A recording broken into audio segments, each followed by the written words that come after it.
Woo! Hey, good morning. This is the Morning Buzz, 6:05 a.m.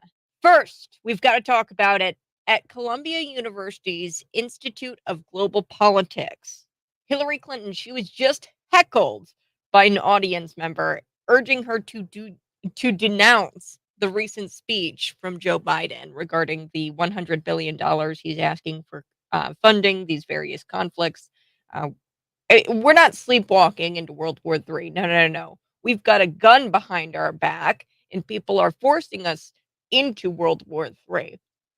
Okay, so I love this heckler. This is the best piece of audio you're going to listen to all day.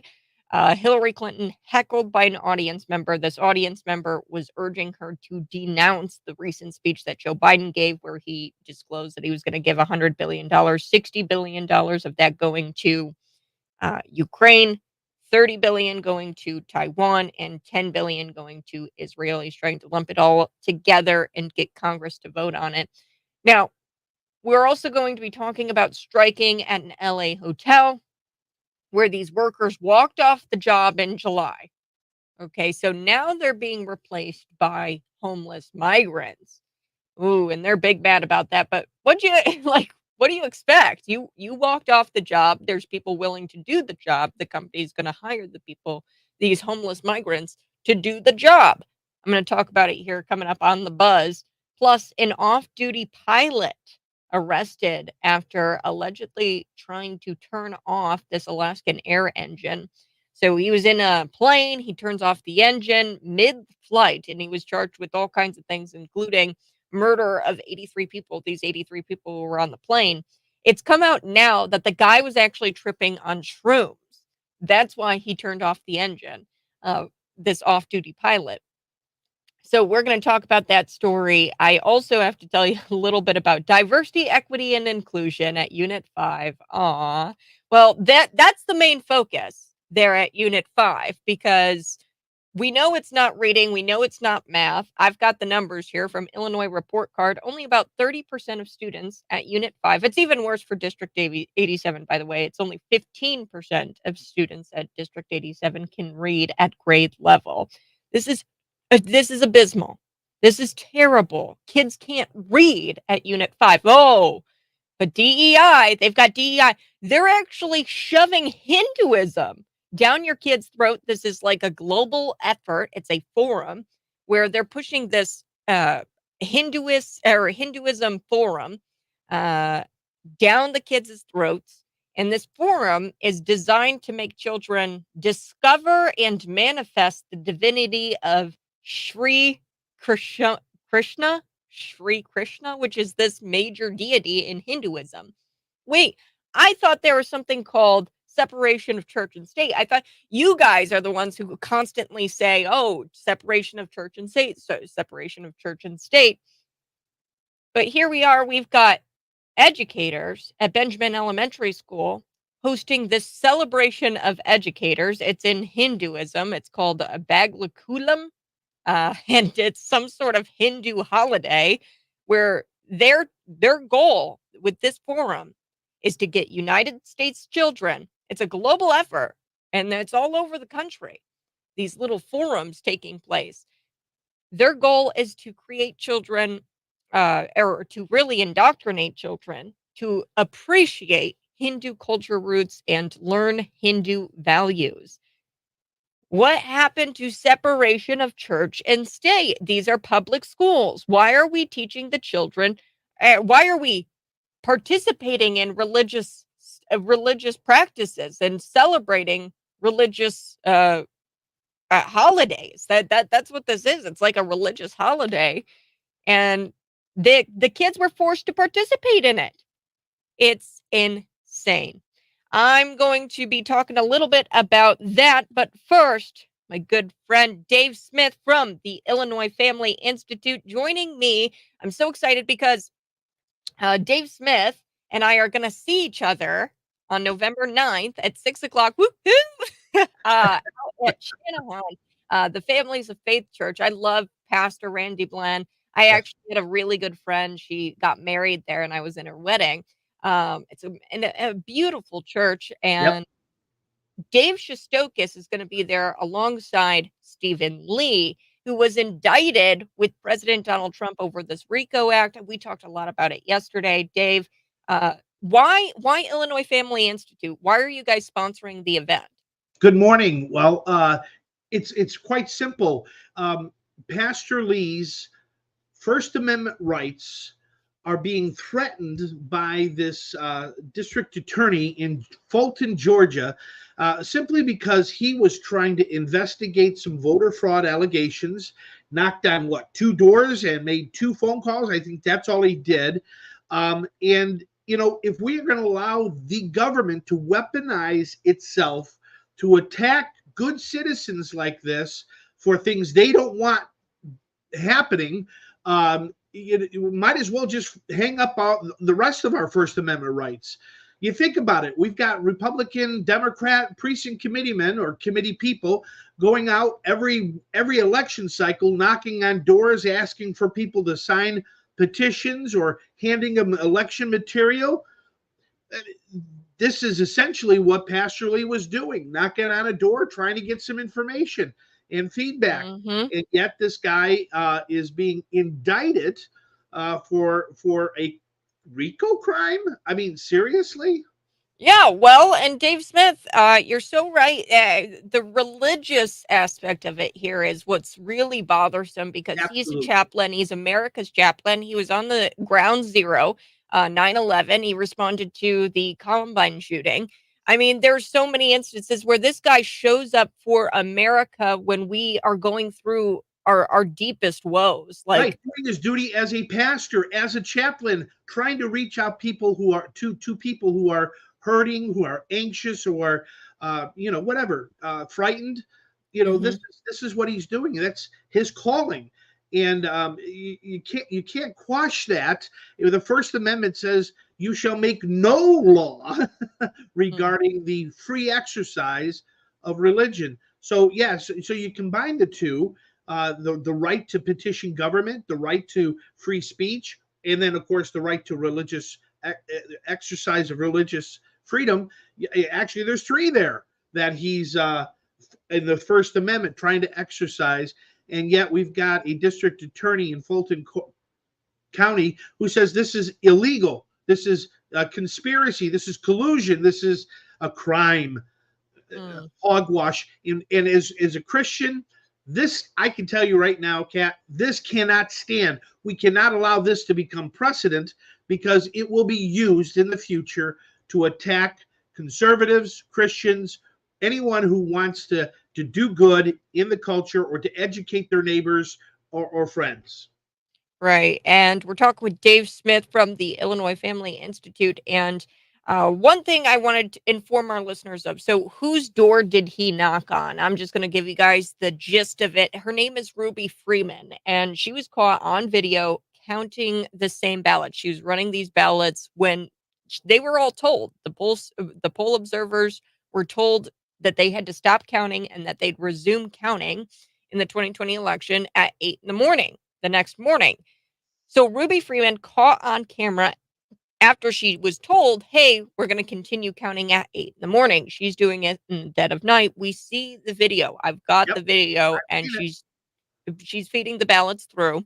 Now, as his role as a pastor, now I don't know this. I'd have to talk to Stephen Lee, obviously, because he's dealing with this indictment. He's got to, protect himself and his defense. But I would imagine that Ruby Freeman, after that video came out, was willing to work with people so that way she wouldn't get charged with something.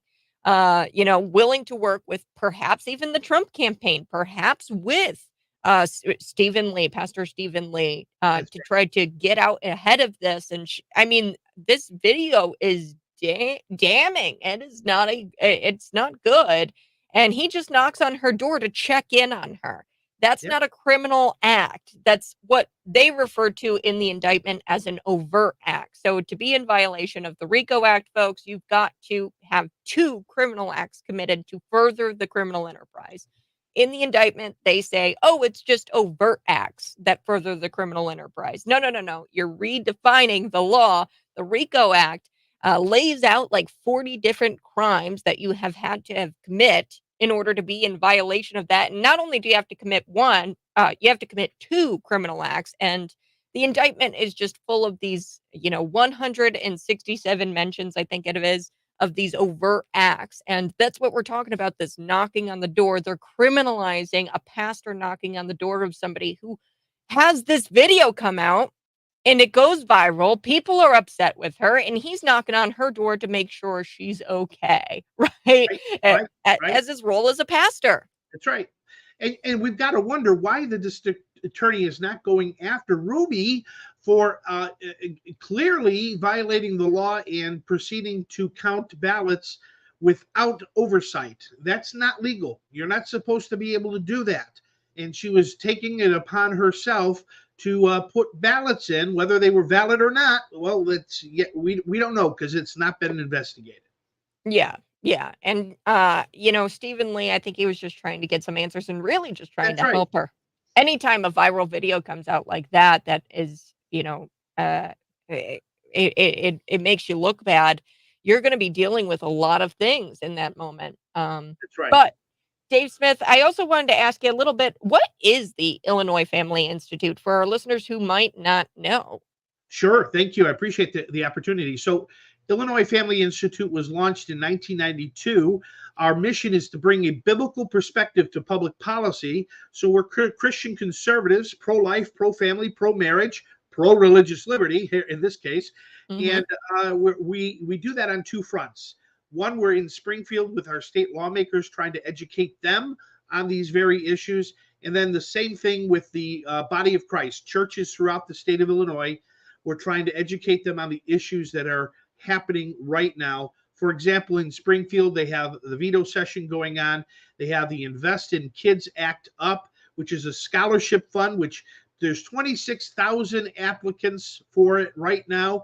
These are poor kids in the cities of our state who need to get out of government schools, failing government schools, as you were pointing out just a minute ago, Mhm. and maybe go to a private, maybe even a Christian school. And so anyway, they're considering that bill downstate, and they want to cut it. Some of the pro-union guys down there want to cut the program or even end the program, and that's not a good idea. So that's one example of the work that we're doing. Mm.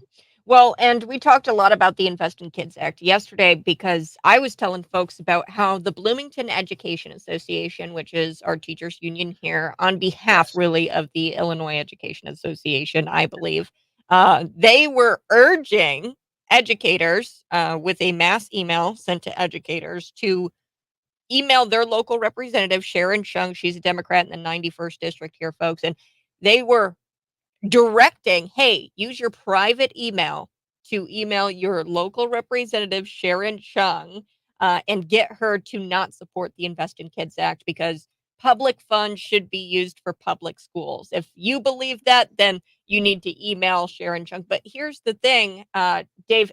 Actually, I'll let you. The Invest in Kids Act, public funds to public schools. Can you explain what the Invest in Kids Act is?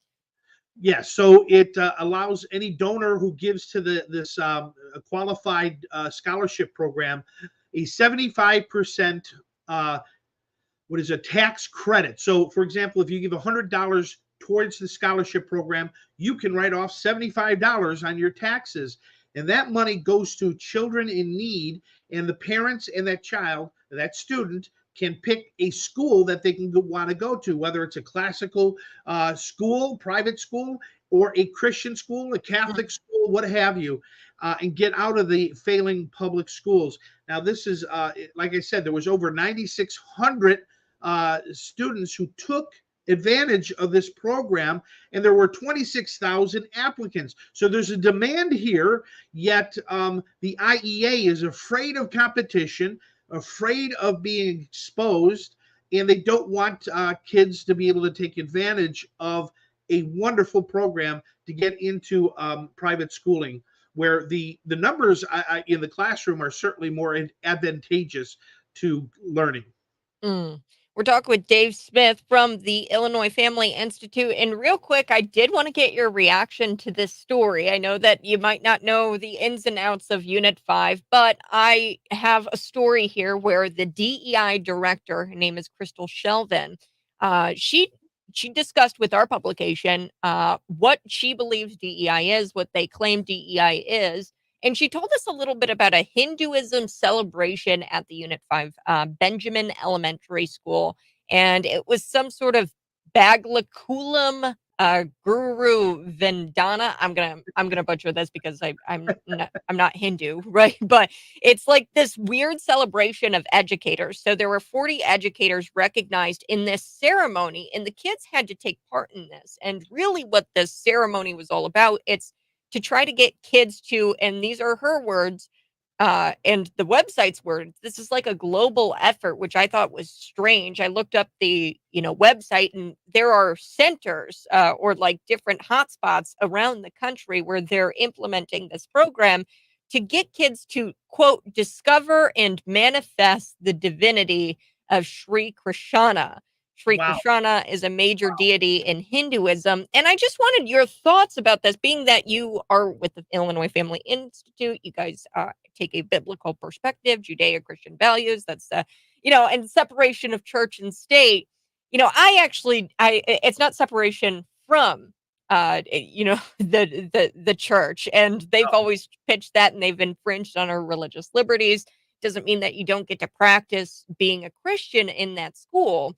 But this is odd, where they are actually having the children participate in not just that religious holiday or ceremony, but sure, also they're having them participate in the celebration of lights, festival of colors, celebration of siblings. These sure. are several holidays where kids are forced to kind of celebrate them. But It's don't odd. you dare call it Christmas break, whatever you do, right? I mean, this is so our woke friends, pushing this DIE, I call it DIE because it's die, Mm, instead of DEI. mhm. This agenda, okay, they probably rationalize this is tongue in cheek now. That yeah, so the Constitution says separation of church and state, which it doesn't, but maybe not temples and separation of temples, right? So Hindus go to temples, so it's okay. No, it's ridiculous, right? So our country was founded on Judeo-Christian values. What's the one thing that they won't touch? Judeo-Christian values. They won't touch the Bible, which the Jews adhere to and the Christians adhere to. So it's so ironic. They won't teach that, but they'll teach Hinduism. They'll teach Islam. In fact, there's a community college by me that actually put in foot washing stalls in the bathrooms because the Muslims, observant Muslims, pray on Friday. They need to wash their feet. I didn't know that. But try to put a holy water container anywhere within that school for Mm, Catholics practicing mhm. Catholics. Oh gosh, you can't do that.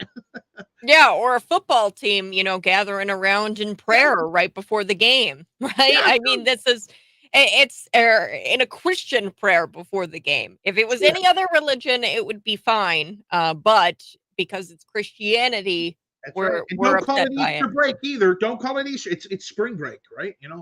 Yeah, spring break, winter break. Yeah, and it's just it was incredible to me. I was like, I couldn't even believe it. Real quick, your reaction here. The Department of Ed actually updated their guidance on prayer and other religious expressions in public school just in May of this year, which I did not know. But it says that it distinguishes between teaching religion and teaching about religion. So it says that public schools may not provide religious instruction meant to indoctrinate students into a specific belief system, but faculty, as a part of curriculum, may teach about religion as a subject or inquiry of influence, which is kind of the updated version there. They made it kind of clear that hey, as a part of curriculum, you can do this and teach about religion. Well, This is an update. about 100 years ago, we might not have that much of a concern with this. However, we know that the people who are going through our teachers' colleges are being thoroughly indoctrinated with wokeism, and they're coming out as apostles of wokeism, and they're trickling it down to our kids in our government schools. And so, leading prayer by them, not at all, not cool, not good. They're going to mislead a bunch of kids in a humanistic way, right? Um, in Illinois, we actually have a law that requires a moment of silence, and that's fine and good. You know, nobody leads anything; they just take a moment to start their day and offer their kids time to pray silently themselves. I bet you there are some good Christians who try to lead or maybe have a powwow, you know, in a corner. But you know, that's what we do here in Illinois. Interesting. Well, Yeah. Dave Smith, we've got to take a quick break, but thank you so much for joining me here on the program. Again, uh, hang out with Dave Smith and I. We're going to be out at the Shanahan Families of Faith Church. It's on November 9th, folks, and get there by 6 o'clock. You guys are going to want to get there by 6 o'clock. I'd get there a little earlier than that. Dave Smith from the Illinois Family Institute. And Dave, where can we find out more about you guys? Visit our website at illinoisfamily.org. Sign up for our emails. We're on Facebook and Twitter. By the way, the honey guy is going to be at this event. He's selling honey bottles to help raise funds for Pastor Lee. And the honey bottle is in the face, in the shape of Donald Trump's head and hair and all that good stuff. It's a very neat way to try, a sweet way to raise money. How about that? Yeah. Oh, very nice. Well, I'll see you on November 9th. Thank Dave you, Smith, Kat. thanks so much. We're going Bless to be you. back, folks, in just a little bit, and we've got to talk about Hillary Clinton being heckled. Thank you.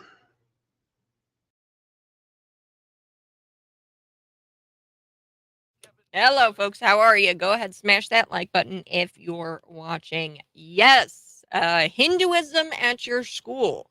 This was odd. So the Department of Education, they distinguish between teaching religion and teaching about religion. So teaching religion, I don't know, folks. I think that this is technically teaching religion. Now they're going to try to, of course, the school is going to try to say that they're not doing that. That, oh no, we're not, teaching the children this specific religion. But let me give you the nuts and bolts of this. So, Balagokulam, Balagokulam. I'm not Hindu. I'm going to butcher these things. But here we go. This is the website. This is a global effort to get your kids to manifest the divinity of, yeah, this is a global effort. So, Baglakulam, I think I'm Baglakulam. So this is a global effort to try to get your kids to pretty much convert to Hinduism. Our goals: facilitate children to appreciate, learn, and uh, practice Hindu way of life. They want them to practice the Hindu way of life. This thing: instill pride and confidence in Hindu children about their identity, raise Hindu awareness in society around, develop social awareness and leadership skills around among children. So here are the Baglakulam. Um, I'm going to share this with you. These are all of the Baglakulam hotspots. Okay, so let's go to Illinois. Here we have it. We've got one in Bloomington, well, one here in Normal. I'm assuming that's uh, the Unit 5 school.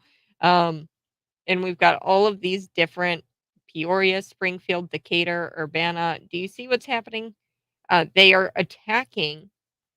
I mean, look at all the ones in Florida. This is insanity. Daytona Beach, Gainesville, Tampa, Sarasota, Fort Myers, Miami. These are all um, really, they're all blue cities. I mean, you're looking at these blue cities and it's concerning.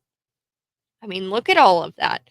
This is a global effort to try to convert your kids to Hinduism, pushed on by your kids via the school system. I mean, the public schools. So they're here in Unit 5, I'll tell you what happened exactly. It was a celebration of teachers, of educators, which is on and of itself. Why are we forcing the children to celebrate their teachers? They don't even really deserve this recognition. I just told you that only 30% of the children at Unit 5 can read. Um, so they participated in a Baglakulam's Guru Vandana, which is a celebration of educators. Guru Vandana means reverence for the teacher in Hindu. So it's about thanksgiving from a student to a teacher expressing the student's gratitude. Like I said, I don't know what the kids have to be grateful for. They're not reading. Um, but according to Unit 5's website, visitors learned about several holidays, including Reksha Bandan, I don't know, Diwali, Holi. These are different types of celebrations. The event ended with the visitors tasting several foods.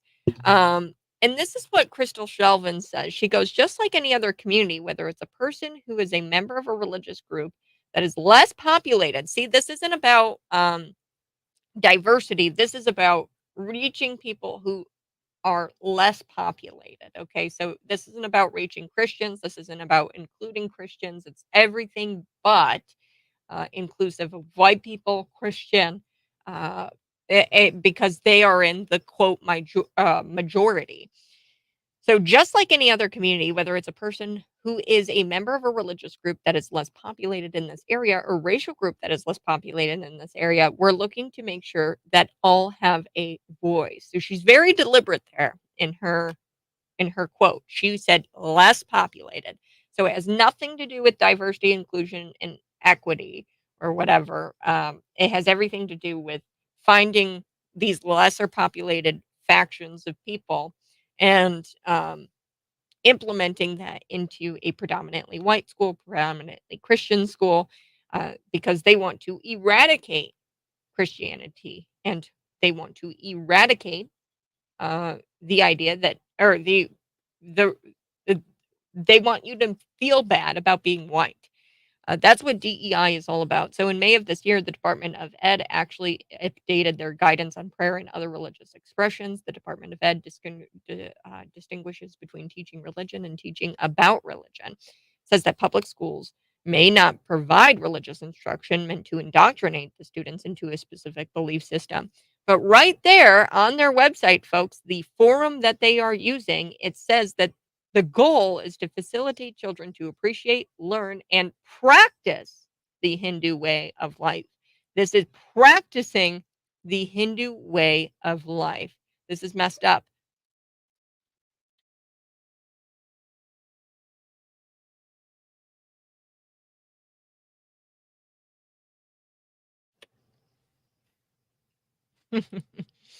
This is absurd. This is totally absurd. The DEI director at Unit 5, Crystal Shelvin, just to you know, to inform you of how much this woman actually makes. So, in 2022, this one was paid over $100,000 salary, $110,000 salary. Salary. I'm sure she gets all kinds of benefits as well, probably vehicle stipends, you name it. This salary was 141% higher than the median average or the median salary in the Unit 5 school district. So she gets paid well above everybody else in the Unit 5 school district. So she talks with us about the DEI program, and they touted this wheelchair takeover event at Parkside Elementary. And, it's all good. It's all fine.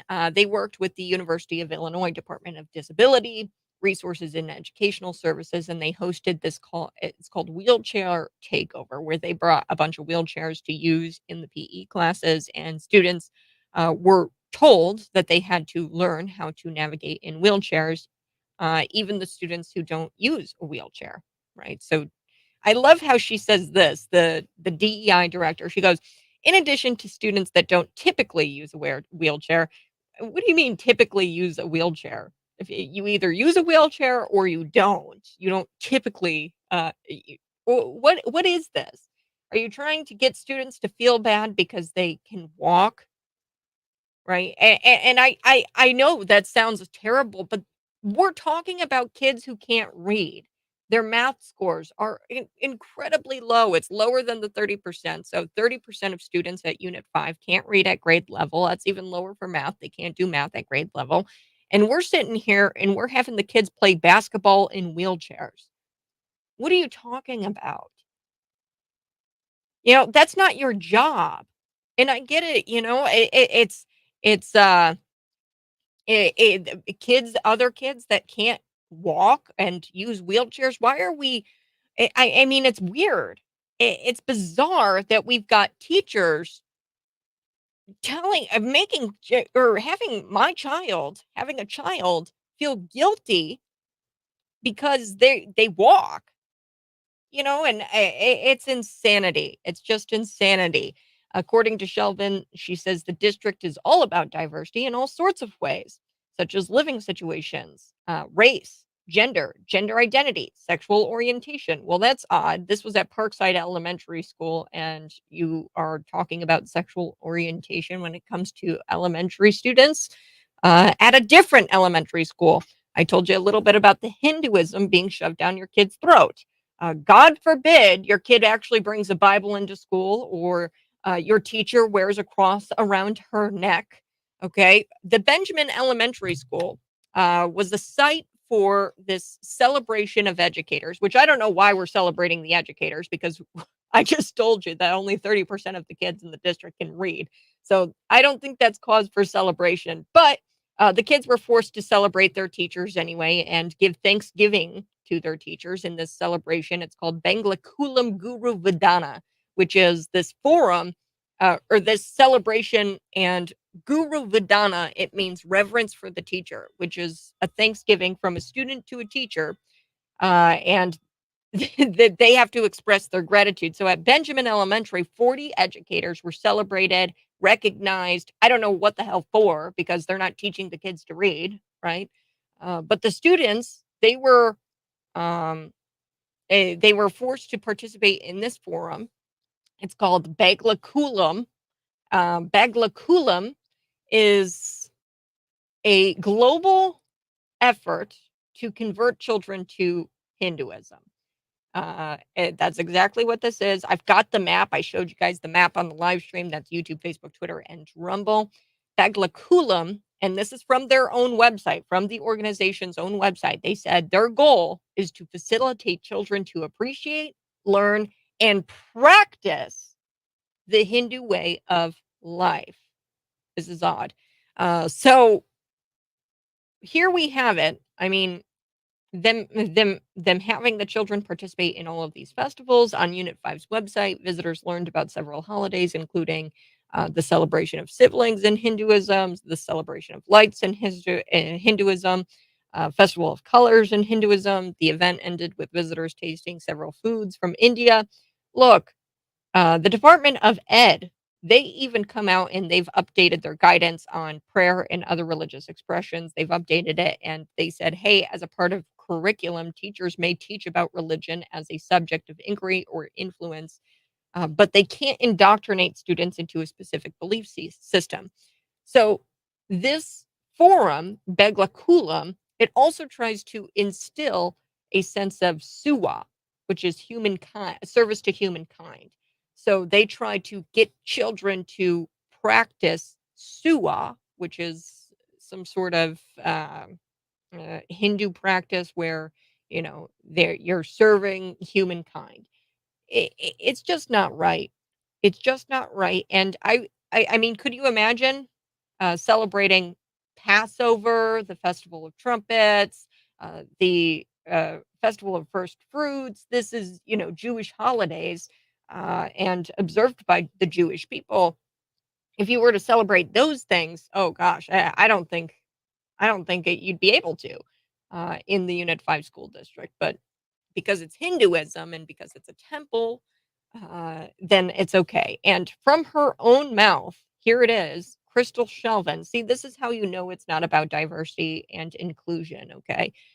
Just like any other community, whether it's a person who is a member of a religious group that is less populated in the area or racial group that is less populated in the area. So it's about those elevating those who are less populated in this area. So, uh, very small Hindu, Hindu around here in the United States, just in general. Okay, and it's about elevating those people and making sure they have a voice.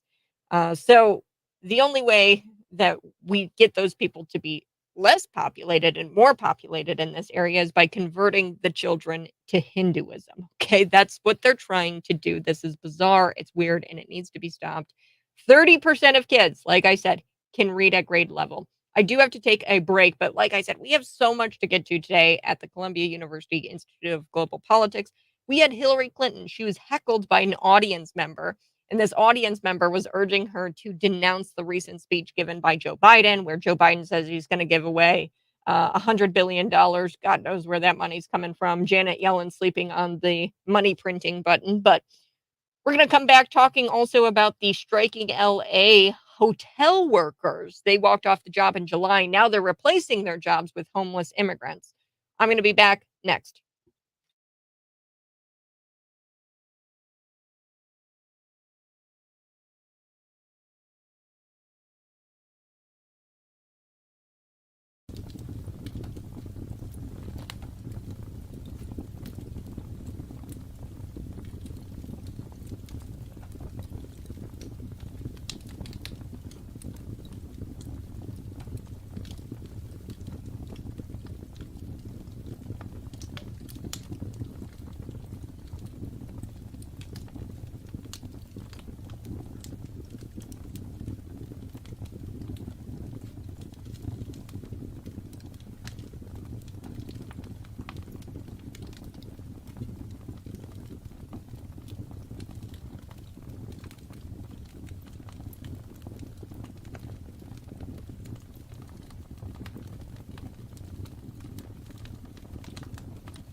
Whoa. So last night I was listening to the 911 call, and I guess it was a Secret Service agent who called in that 911 call for Tafari, who was the personal chef of Barack Obama.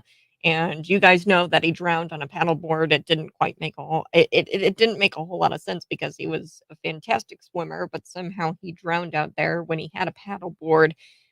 Anyway, the 911 call was disturbing because he had a Secret Service agent on the line with the authorities, and he, discloses that he was a Secret Service agent and he was witnessing somebody drowning, and and he just did not. It almost sounded like he was prolonging the 911 call, and he was saying, "Yeah, I don't know if he needs an ambulance. We'll see. I'll give you a situation update here in just a little bit. I'm not too sure. You might want to send an ambulance. The guy's drowning. Of course, send the ambulance." It was a weird phone call. We're gonna get to that here coming up in just a little bit. The 911 call placed by a Secret Service agent when Tafari, the personal chef of Barack Obama, drowned right there Martha's Vineyard, right by Barack Obama's house. So we're going to get to that. But at the Columbia University of Institute of Global Politics, Hillary Clinton, she was heckled by an audience member during this event at this Global Politics Institute, Columbia University's Institute of Global Politics. Hillary was heckled by this audience member. And this audience member wanted her to denounce the speech that Joe Biden gave that was supposed to be live. He was supposed to deliver those remarks live, but he, of course, didn't deliver those remarks live. We saw the jump cuts. We know that it wasn't live. I want to play this for you because I think it's interesting. Hillary Clinton's response. She snaps on this guy. Let's take a listen. I know you're not sorry. That's the point. The hypocrisy of this speech. The hypocrisy of the fact that what do you have? Can you please make a statement about President Joe Biden's speech? This is a clearly warmongering speech. President Joe Biden is calling for $100 billion of funding for Israel, Taiwan, and Ukraine, and we're supposed to just bundle these together and pretend like we're going to rush to World War III, and we're all just going to let Hillary Rodham Clinton sit here. Okay. I'm sorry. This is not the way to have a conversation. I'm sorry. If you want to have a conversation, you're welcome to come talk to me afterwards. You can sit here. Okay, right. You're gonna wait for me, right? Please, I do not believe you. I will listen to you, and I will respond to you. I do not believe you. Respectfully, I do not believe you. And the fact of the matter is that the American people's voice are what need to be heard. Yeah, they are being heard. Because our president is not speaking for the American people, and neither are you. That's your opinion. That's your opinion. Yes, that's my opinion. Well, then sit down. We've heard your opinion. Thank you very much. Now we're going to turn to people who are I'm not going to stop. I'm not going to stop working on behalf of human rights. I'm going to exercise my free speech. But it's not free speech when you are disrupting everybody else's opportunity. It is free speech. This is free speech, everyone. This is free speech. That is not free speech. This is people constructing narratives that are openly hypocritical. I'm sorry. The incredible hypocrisy. Maybe you could actually went with Eleanor Roosevelt. I love it. I absolutely love it. This guy, I mean, he was like, "What are you talking about? This is free speech. I'm talking to you." Just because I'm interrupting your little panel up there. And what was really incredible, there was another panelist up there by Hillary Clinton. She goes, "You don't have the experience that we do. You have no idea what you're talking about. Sit down." All of these women up here on this panel at this Global Politics Institute at Columbia University, we know what we're talking about. And he just was saying, this isn't free speech. You guys are constructing narratives. You guys are lying and you're being openly hypocritical. And he goes, "I want you to denounce this speech that Joe Biden gave where he said that he's going to give $100 billion to Taiwan, or $60 billion to Ukraine, $30 billion to Taiwan, $10 billion to Israel." We've got to take a break, but I'm going to be back on the other side. Another story I've got here for you. LA hotel workers walked off the job in July, and now they're being replaced by homeless migrants. Another story, off-duty pilot. He was arrested the other day for turning off the Alaskan Air engine. It was a plane mid-flight. Now it's come out, the arrest documents show that he was high on mushrooms. He was tripping on mushrooms. I'm back next.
Woo! Good morning. Hey, this is the Morning Buzz. I'm live on YouTube, Facebook, Twitter, and Rumble. So that story with Hillary Clinton where she got heckled by an audience member, I thought it was so funny.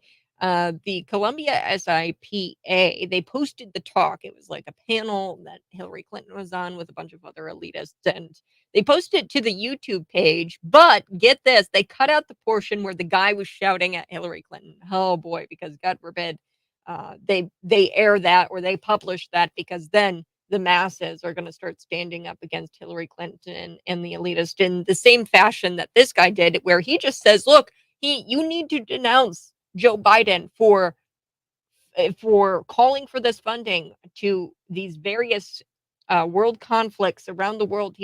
We're not sleepwalking into World War III, as Elon Musk put it. No, no, no, no. We are walking into World War III with a gun behind our back. They are forcing us into World War III because people gain they have something to gain from these conflicts. There's people who have something to gain from these conflicts. The progressives, they always eat their own. Be careful what you wish for, because sometimes your demand for $50, an hourly wage of $50, it ends up turning into zero. This is a huge story. Los Angeles Times, 15,000 employees have gone on strike. About 60 hotels in Southern California since July. They've been on strike since July. It affects about 60 hotels. That's 15,000 employees. They're striking. And now employees are being replaced with homeless migrants from Skid Row as the city deals with this influx of immigration. And believe me, folks, there's places around here, contract negotiations happening, and there's strikes happening all over the country, all over the state. And what's going to wind up happening are these companies are going to say, we can get an illegal to do it. We don't have to pay you $50 an hour. We're going to get an illegal to do it for about a fourth of the cost. Several Los Angeles hotels have been replacing employees with these homeless immigrants. The progressive DA, George Gascon, that's his name, George Gascon, he announced that he's going to launch an investigation into the matter. So I'm excited to chat a little bit about that. Plus, we're going to have to talk about this man who faked 20 different heart attacks to avoid paying a bill at a restaurant. That's a new low. Okay. This 50-year-old Lithuanian man who lived in Spain repeatedly faked heart attacks at nice restaurants to avoid paying a bill. I think that this is a hilarious story. See, here's the thing. The cops got involved here in the United States. This would have never happened because stealing is de facto legal as long as the bill is like less than $950. Nobody blinks an eye if you dine and dash. It happens in California, right? Or in Chicago, you can just steal stuff and get away with it. This guy, he actually was arrested and he had to serve like some sort of, I think he was in prison for like 6 months or something like that. We're going to talk about it next on The Buzz.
Good morning. Thanks so much for tuning in. I so do appreciate it. If you're watching, go ahead and smash the like button. Ryan McKenzie says that's forcing religion on kids, isn't it? The left hates that. And all the teachers involved were Hindu? Doubtful. Yeah. So 100% it's not all Hindus. They were using the children, and they were trying to indoctrinate them to get them to start to practice Hinduism, right? So that's not the place. Okay, I have nothing against the Hindu people. I have nothing against people who practice different religions.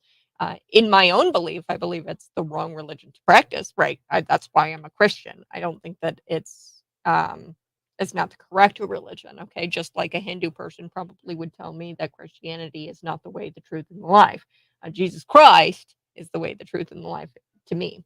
Okay, but what they're trying to do here at the Unit 5 school is really indoctrinate. And I mean, it doesn't get much clearer than what the website says. So this is a global, or it's really a national effort to get kids to practice the Hindu way of life. I showed you the Baglakulam centers in the United States. And really, it's in other locations as well. I mean, there's some in Hawaii, there's some in Canada, or it's a weird thing. You guys can check out the news article on cities99.com. We're back.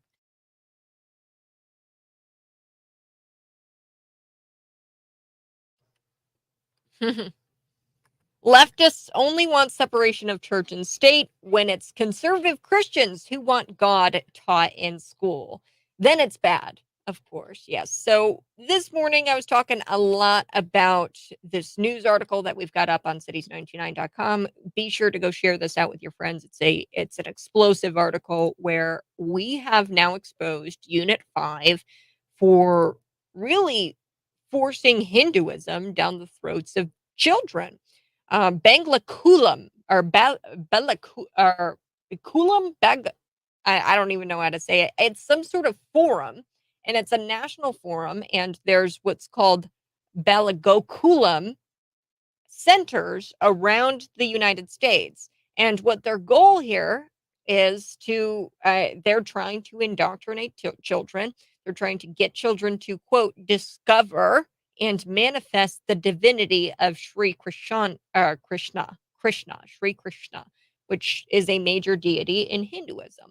On their website, folks, you can't make this stuff up. Their goal is to facilitate children to appreciate, learn, okay, those things aren't bad, practice Hindu way of life. Their goal is to get kids to practice the way of Hinduism. And I'm sorry, this whole DEI thing, this is diversity, equity, inclusion. There's a big line in the sand here when you start forcing religious celebrations on children. That's exactly what this was. It was a celebration of teachers. So it's called Guru Vedana, which means reverence for the teacher in Hindi. And it was a ceremony at Benjamin Elementary where 40 educators were recognized, which is just insanity to me because I don't even know why these educators would be recognized. They're not doing anything clearly because only 30% of students can read at grade level at Unit 5. It's even less for District 87. I think it's like 15% of students can read at grade level for District 87. Okay, before we took the break, I was telling you guys a little bit about the hotel workers. They were on strike in July, and now their jobs are being taken by homeless illegal immigrants. So here we have it.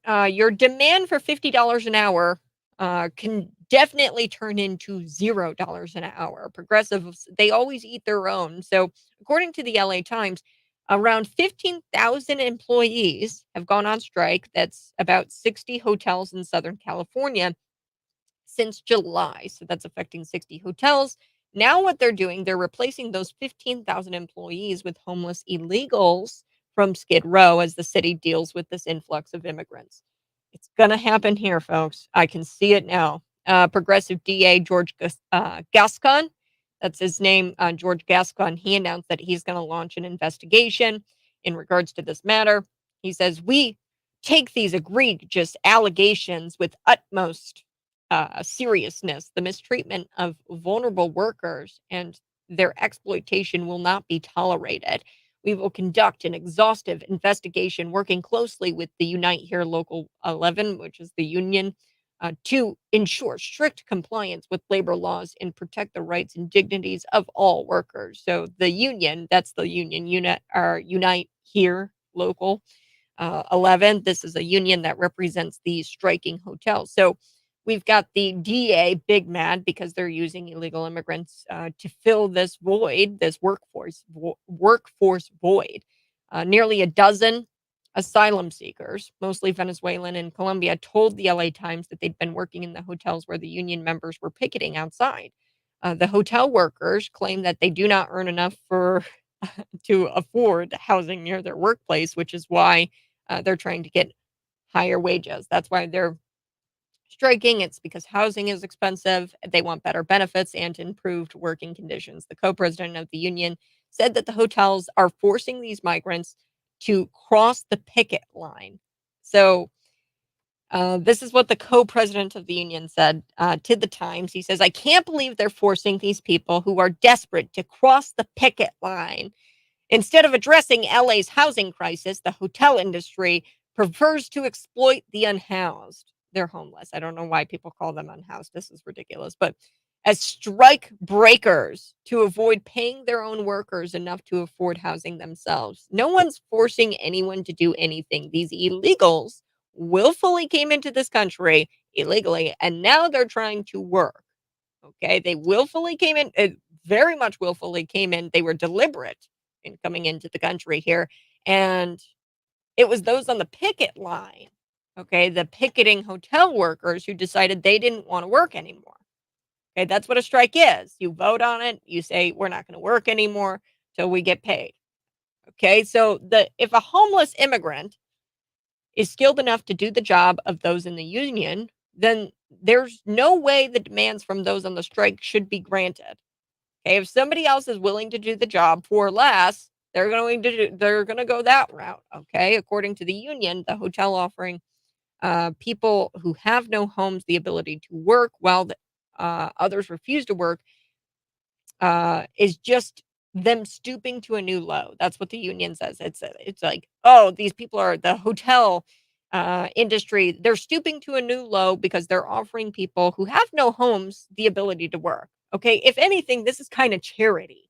This is kind of like a charitable thing. They're giving people jobs who need them, these illegal immigrants. But now we've got progressives big mad because they're filling the jobs with illegal immigrants. The illegal immigrants described heavy cleaning loads and long hours. Some said that they were offered $19 an hour, while others said they were given no prior information on how much they would be paid. So they're paying these people $19 an hour, these illegal immigrants, to go in there and clean a lot and to work long hours. Most maids, most people in the hotel industry work long hours. Okay, it's hospitality. They also did not know the name of the agency that recruited them. So the illegal immigrants, they don't speak a lick of English. They have no idea if they're going to be working for $19 an hour or if they're going to be working for $10 an hour. Who knows? They don't speak a lick of English. They don't know the people who recruited them to the job. They have no idea the name of the agency. Like, come on. They are giving illegal immigrants this job. It sounds like a personal problem to me, honestly. Okay, if you ask me, are immigrants really complaining about $19 an hour, that they're only getting $19 an hour when there's Americans in Georgia, Wyoming that are barely getting paid $7 an hour? Okay, $19 an hour sounds pretty good. Pretty good to me, considering that you are homeless, okay, and that you probably don't have two pennies to rub together, and there's this hotel industry willing to pay you $19 an hour and give you hours, long hours. Okay, like, wow. But people who crossed over last week are somehow entitled to more than $19 an hour. Okay, so How are you entitled to more than $19 an hour? They're trying to say that the illegal immigrants that are paid this $19 an hour to work this hotel uh, are treated poorly. Like, come on, you literally just crossed over the border last week, and you think you're going to be entitled to more than $19 an hour? Get real. Like I said, there's Americans out there who are making barely $7 an hour in Georgia and in Wyoming. Okay. So, according to the Center for American Progress Action, union members voted for Democrat Party presidential candidate in greater proportions than did non-union members in 2020. So, they cemented Joe Biden's presidential electoral victory. They cemented that. They worked to get President Joe Biden elected. They voted for him. Labor unions overwhelmingly vote for the party that favors unchecked immigration. Okay, they wouldn't be in this problem had they not voted for Democrats. They also wouldn't be in the situation where they can't afford things had it not been for Democrats. So here's my issue with people who strike. Typically, they vote Democrat. Most of the time, they vote for Democrats. Okay. And, you can't have your cake and eat it too. If you're going to vote for Democrats, expect higher costs of living, expect inflation, expect $4 a gallon gas or $5 a gallon of gas. Okay. You have to expect that from Democrats because that's the way they run things. You have to expect world conflicts. Okay. And unchecked immigration because that's what they stand for. That's their policies. Okay. You can't be mad that you can't afford things on a $19 an hour salary or a $19 an hour wage. You should be able to live on that, but Democrats make it to where you can't live on it with hyperinflation. It's probably safe to assume that they will never support any effort to enforce immigration laws. These labor unions, this hotel labor union, most likely they're not going to support ICE coming in, cuffing all of these people who are working in that hotel and shipping them back to Mexico or Venezuela and Colombia.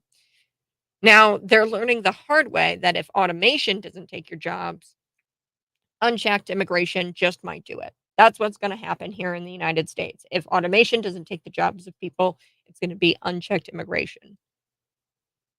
But what are these illegals supposed to do in a sanctuary state? Why should the hotel hire spoiled brats who think they're entitled to a higher wage for a job a homeless illegal immigrant can do?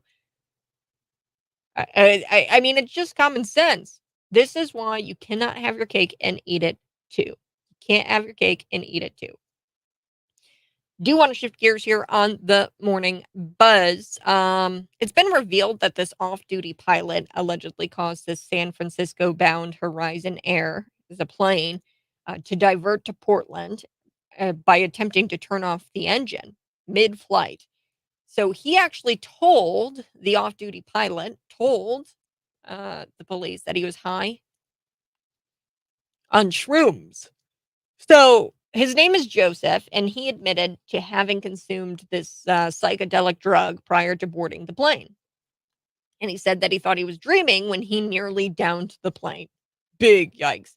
Now, according to a criminal complaint filed by the U.S. District Court in Oregon, obtained by some local news there in Oregon, Emerson told an officer that it was his first time taking some mushrooms and he hadn't slept for 40 hours. And he goes, I thought I was dreaming and I just want to wake up. And, that he then tried to activate the plane's fire suspension system, which would have blocked the fuel from entering the engine. So he killed the engine and he almost killed these people because he was on shrooms. So Emerson has been a pilot since 2001. He was last certified in July. And he explained that he had entered the cockpit and chatted with the captain before sitting down in the jump seat. He eventually began having a nervous breakdown, at which point he reached for the handle. The other men in the cockpit were able to stop him following a brief altercation. So he was sitting in the cockpit. He sat down in the seat there, and then he reaches for the handle and he tries to kill the engines. But there was an altercation, and eventually he made his way back to the plane. And I mean, during all of this, he literally looked at flight attendants and he said, "You need to cuff me right now. It's going to be bad. I messed everything up, after the flight and everything, after the engines were killed and he nearly downed this plane. The plane descended into Portland. Emerson tried to open up one of the emergency doors, but was talked out of it. When they touched down, he was charged and arrested. Now, he's facing 83 counts of attempted murder. Yikes. 83 counts of reckless endangerment, 1 count of endangering an aircraft, and then there's another federal charge he got hit with for interfering with flight crew members in attendance. So this is a huge story. And look, folks, it's going to get worse out there. It's going to get worse. You know, one thing that I was talking about, I went to Bible study yesterday and we were talking about money and, how it relates to capitalism, socialism, things like that. It's James Garlow. I'm reading his book called Well Versed. And we talked about how when things get crazy out there, people start to do wild things. When money gets tighter, people start to do really wild things. There's going to be more parties, and I'm calling this right now. Local bars, your bar scenes, they are going to start doing things, nefarious things to try to get more money. Drugs, prostitution, you name it. We're starting to see it already, kind of. Think about it. Every place that you go to, every bar that you go to, every restaurant that you go to, hell, every gas station that you go to, there's gambling machines. They're trying to figure out ways. They're trying to invent ways to get more money. And a lot of the time, that's hosting these wild parties, that's allowing drugs, prostitution to take place in your establishment, your business establishment. So uh, I'm not shocked that this guy got his hands on some shrooms. He said it was his first time doing some shrooms, and then he gets onto a plane. He hadn't slept for 40 hours, and he tried to down this plane, and he almost killed 83 people. Absolutely insanity. All right, we're going to be back here in just a little bit. As always, I'm live in studio. That's YouTube, Facebook, Twitter, and Rumble. We're going to be back talking about this guy who faked some heart attacks. He faked 20 different heart attacks to avoid paying a bill at the restaurant. So, like I said, as the world gets crazier out there, people start to do crazier and crazier things. This guy, he faked heart attacks to avoid paying a bill at a restaurant multiple times. So let's talk about it next.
Good morning, folks. Thanks so much for tuning in. If you're watching, go ahead, smash the like button. We're going to be back talking a little bit about the guy who faked heart attacks. I think that this is a hilarious story. But then a little bit later, we've also got to talk about Joe Biden, because his HHS, the Joe Biden Department of Health and Human Services, they are making you deny biological reality.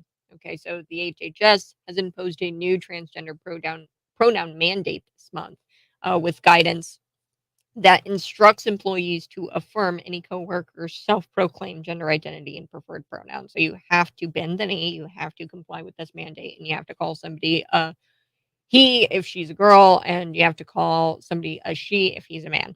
Okay, so he says here all employees should be addressed by names and pronouns that they use to describe themselves.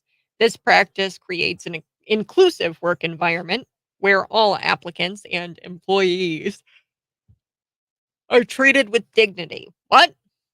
Being inclusive, they're actually being exclusive of religious people. So, what about the freedom of religion? What about the First Amendment? If I don't want to call somebody a he and he's not, and she's not a he, then I should be able to do that. They are excluding religious people. As always, we're going to be back talking a little bit about that here on The Buzz.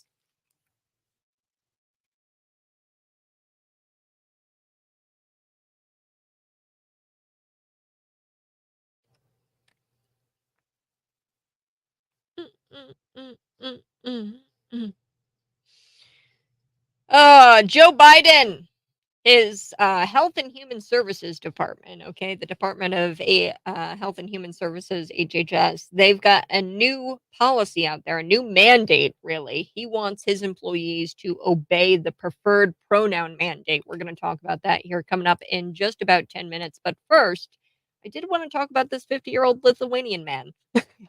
He lives in Spain. And what this guy has done, he's repeatedly faked heart attacks. Good morning. This is The Buzz, 7:29 a.m., 309-451-9299. That's the Buzz line. You can see me live in studio. That's YouTube, Facebook, Twitter, and Rumble. A little bit later as well, we are going to be talking about the Bloomington Education Association, this email. This is a huge deal because you've got the BEA and the IEA using their muscle and their power to block poor kids from access to good schools. And this mass email is concerning, and it just should show you that they are nothing but an arm of the Democrat Party. That's the Illinois Education Association.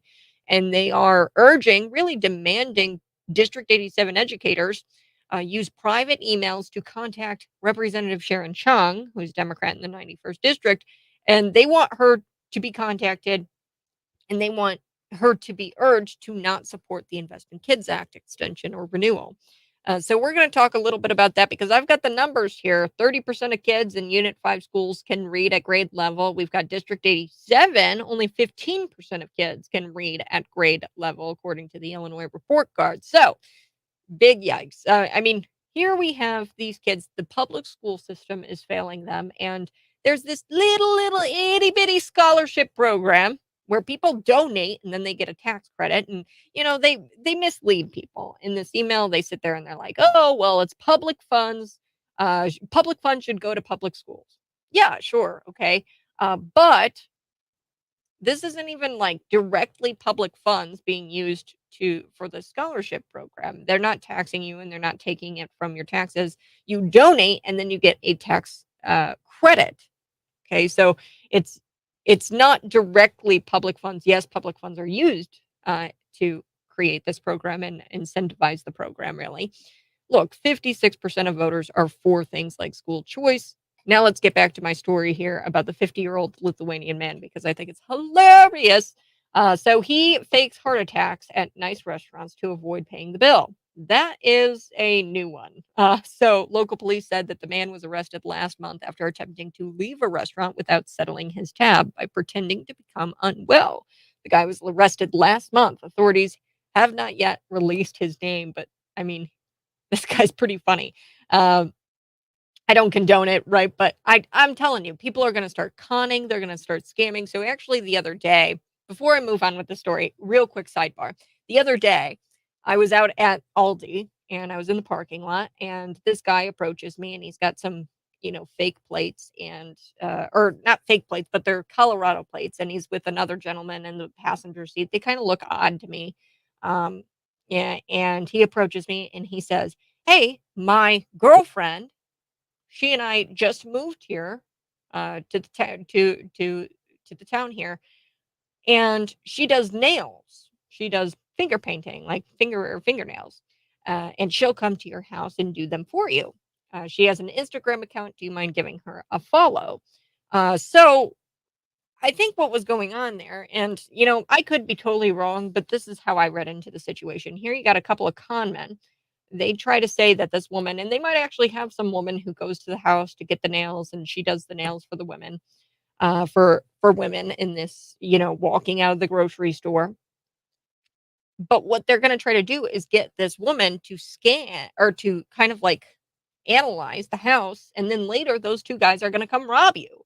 Likely, I mean, I don't know. I just found it odd. In all of my life, I've never been approached by somebody in the parking lot, especially a man talking about, how his girlfriend has this fingernail painting business and how she'll come to the house. It was like Connie. I just felt like he was a con man. People are going, as the times get tougher out there, the creativity.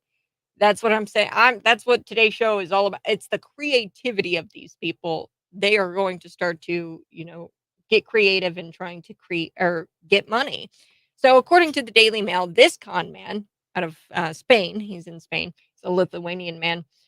He avoided paying $800 worth of meals as he schemed his way out of paying bills. He scammed his way out of paying bills, and the police spokesperson actually told the Business Insider that he was accused of deploying a fake heart attack ruse at least 20 instances in a 12-month period. So 20 different times this guy faked a heart attack to get out of paying the bill at this nice restaurant. He'd rack up these incredible orders. He'd order whiskey, he'd order, lobster.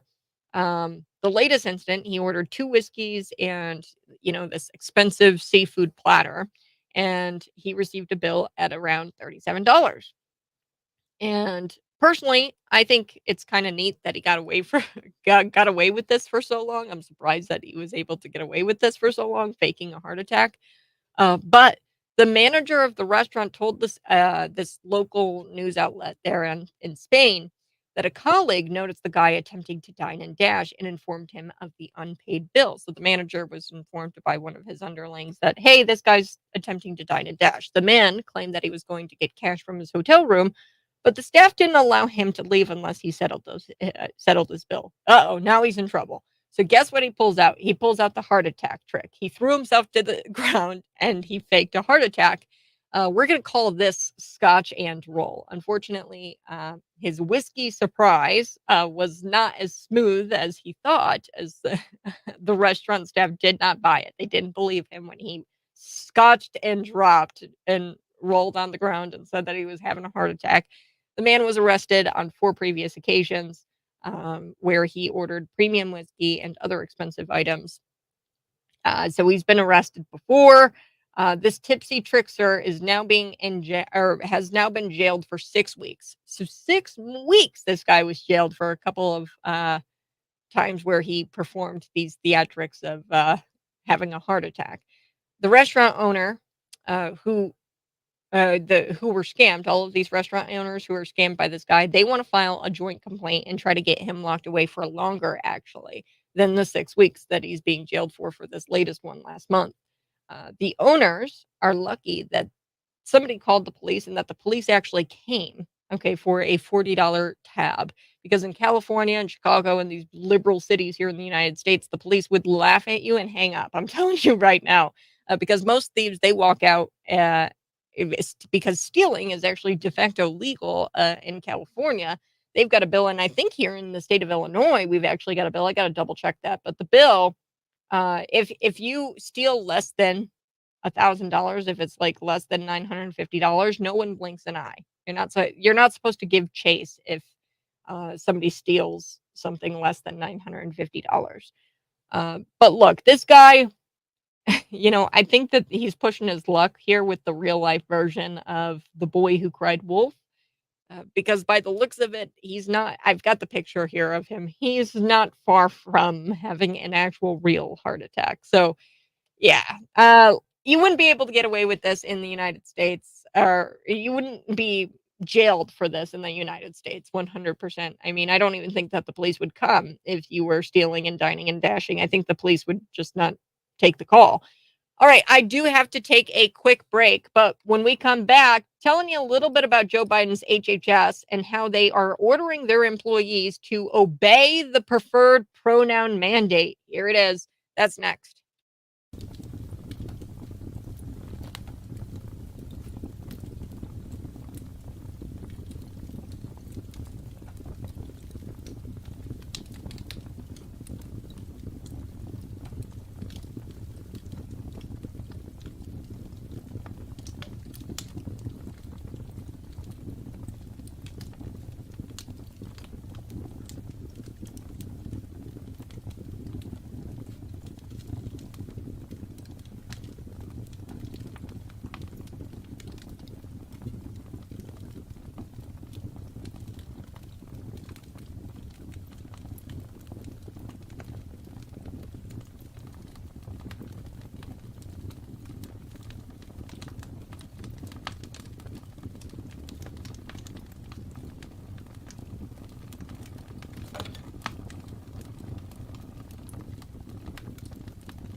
Oh boy. We've got California Governor Gavin Newsom meeting with Xi Jinping.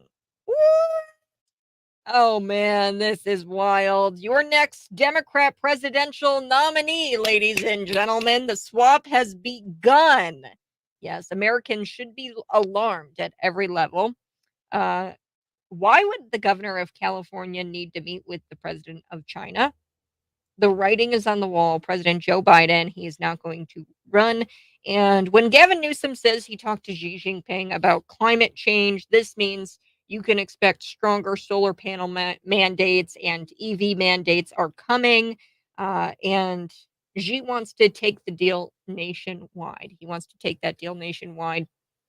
I've told you multiple times this solar panel stuff is just absolutely insanity to me. It's so wrong. Olympia High School. I mean, I could list all of the different fires that have happened because of these solar industrial plants, and I'm sick and tired of people calling them solar farms. They're not solar farms, but actually, we had the town of Normal doing a study on its parking garages to make sure that they're maintaining structural integrity as well as investigating the future capabilities of handling more electric vehicles because they're super heavy. An electric vehicle is super heavy. And yes, if there are going to be more electric vehicles on the road and parked in these parking garages, we need to update that infrastructure. And they haven't thought about that yet. Right? They're pushing and they're demanding that these gas powered cars stop being made by 2030. Okay, that Joe Biden has come out and said that he doesn't want gas powered cars to be made by 2030, and to stop making them by 2030. So Pam Reese, the Normal City manager, ugh, of course, she comes out and she goes, "We're going to anticipate we're anticipating a growth in electric vehicles." I love that. There's anticipation that there's going to be more EVs on the road, despite the average EV price being $60,000. Like, who can afford a $60,000 card? I can barely afford eggs at this point. Okay. There's this anticipation that EVs are just going to start booming and everybody's getting one. That's just not true. And if you look at the market, if you look at the US EV market, they're struggling right now. Okay. Because they're there have been protests against the CCP EV battery makers in Michigan and here in Manteno, Illinois. We don't want the battery maker. We don't want the CCP battery maker coming here to the state of Illinois. The UAW has been breathing down the necks of Ford and GM because they want Ford to ensure that their jobs are going to stay there because of the electric vehicles, right? The electric vehicles, it doesn't require a whole lot of assembly. And the UAW workers are demanding, hey, you need to secure our jobs. You know, we want to continue to make gas powered cars.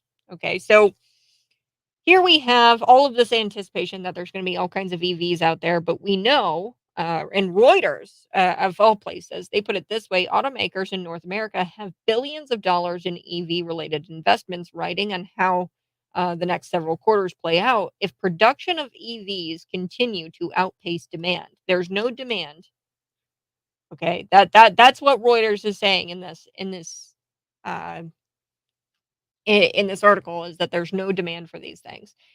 Automakers will have to choose between slashing prices and profit margins or slowing assembly lines. So they either have to cut production or they've got to start slashing these prices so that way people actually buy these things. There's no demand out there for EVs, but I love it. The Pam Reese, the normal manager, town manager, she's out there and she's saying, "Yeah, well, we're expecting a large growth in electric vehicles." Well, that's just misguided, lady. But they are now looking at parking decks and they want to design these parking decks to absorb the weight of not only the EVs, but also solar panel installations. That's right. So that's despite all of the fires that we've covered here at Cities 92.9. The Olympia school fire caused a nationally known Tesla whistleblower to speak out against the defective electrical connectors.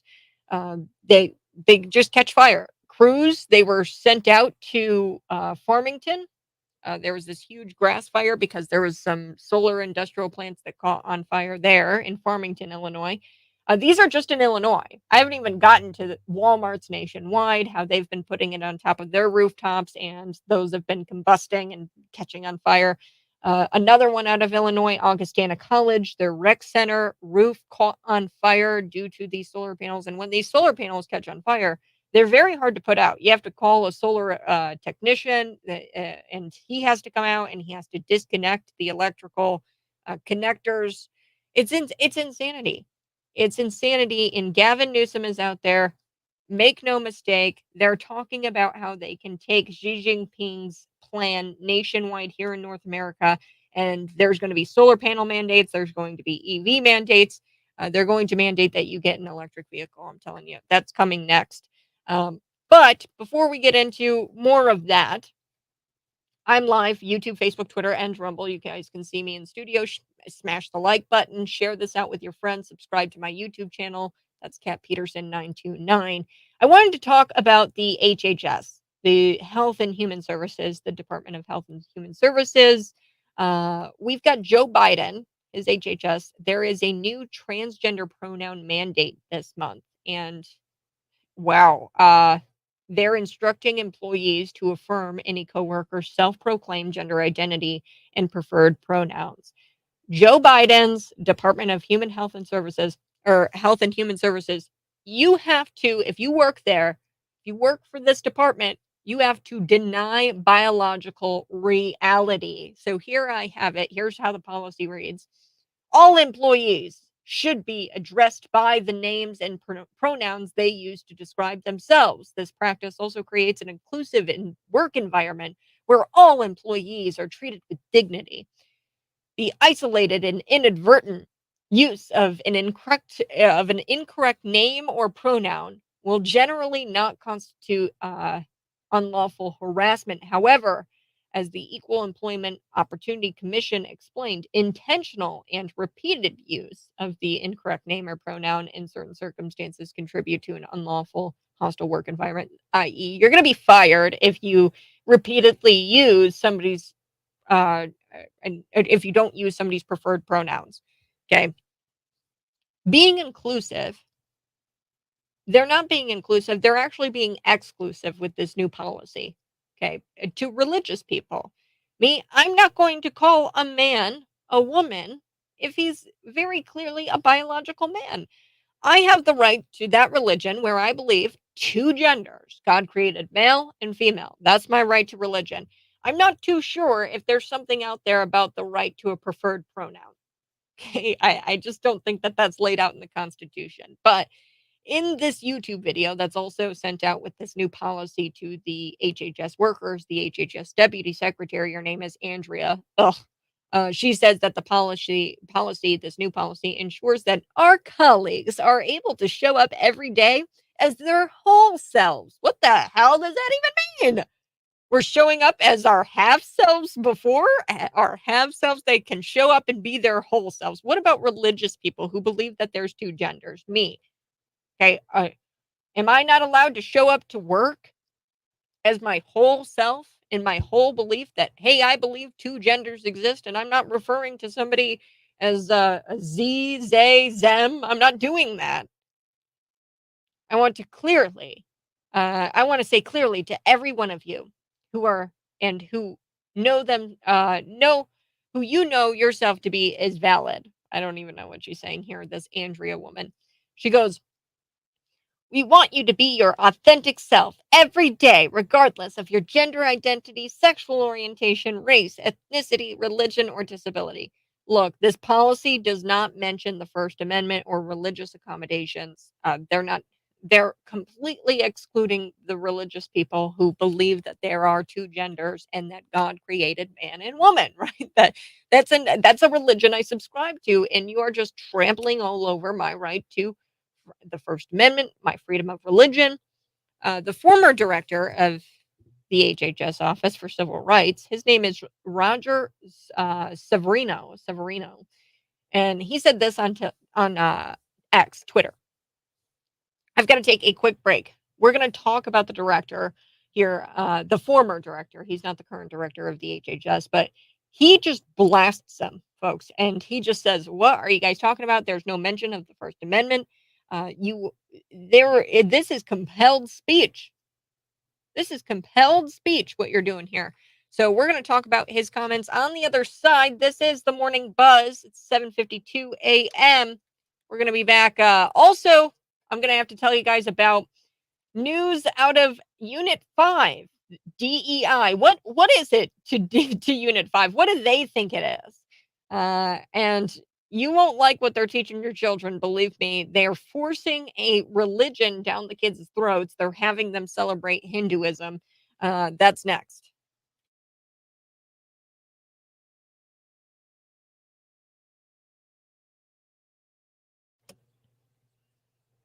Good morning, folks. Thanks so much for tuning in. I so do appreciate it. IEA sued for First Amendment reasons against Illinois tax credits for educational tax credits being used as a tax credit.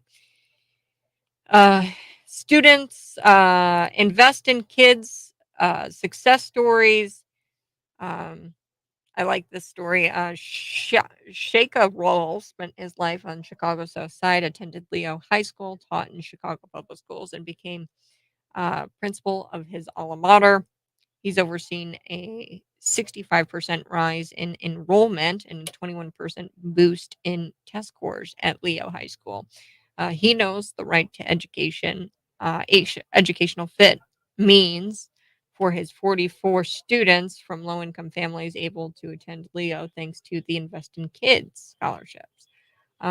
He also knows what it'll mean for those students if the state lawmakers let the program die. IEA should be sued for First Amendment reasons against Illinois tax credits for educational tax credits being used as a tax credit. Yeah, so like I said, BEA, the IEA, they sent out this mass email to Bloomington educators, and they said, "Hey, you need to contact your representative and get her to say no to the Invest in Kids Act." If you guys are watching, go ahead, smash that like button right now. Share this out with your friends. So the IEA, they are using their muscle, their power, their money to target this public infrastructure, and they're using this public infrastructure to promote a political agenda. Okay. And that in and of itself is wrong. It leaves a bad taste in my mouth. To me, it kind of sounds like electioneering. I don't know electioneering law, and I'm sure that they've, you know, definitely have covered their bases when it comes to electioneering law. But this email, they said, private schools, there shouldn't be public funding for private schools. That's the thing, though. It's not public funding for private schools. That's not what the Invest in Kids Act is. The Invest in Kids Act is something that people donate to and you receive a tax credit from. So yes, public funds are used, but it's indirectly. So it's not direct public funds used for private schools. Okay. And it doesn't have to be a private school. It can be a Christian school. And like this story, it's actually Chicago public schools. Okay. Taunton became a principal of his alma mater, Leo High School. It sounds like that might even be a public school. Really, you can use this voucher for any school that you want outside of your zip code. So right now in the state of Illinois, you don't have school choice where you don't get to choose where you get to go to school. You have to go to school in that zip code, and it sucks. And people have to kind of accommodate their moving situation, and you move into a district that you like. But unfortunately, districts change over the years, and maybe you can't move from the Unit 5 school district. But you're sick and tired of your kid not being able to read, and only 30% of the kids are reading at grade level at Unit 5. You're sick and tired of the kids being made to feel bad because they're, not disabled, which is exactly what went on at this DEI event where they had the kids get into wheelchairs if they weren't disabled, to experience what it would be like if they were disabled, which is just weird. I don't like that. I would imagine that it makes kids feel bad. The kids admitted themselves that, hey, it was a wheelchair takeover event where they brought the wheelchairs for PE class, and they were playing basketball in the wheelchairs, all the kids. Look, this is my child, and I'm not going to shame him because he is not disabled and he doesn't use a wheelchair. And I'm not going to make him live those experiences because they are tough experiences. Okay. And he's been fortunate enough to not be disabled, right? That's a fortune that he has, but that doesn't mean that he should feel guilty because he's not disabled, right? And that's essentially what the school is doing here by forcing these kids to participate in this wheelchair takeover, which is just odd. But I'm back.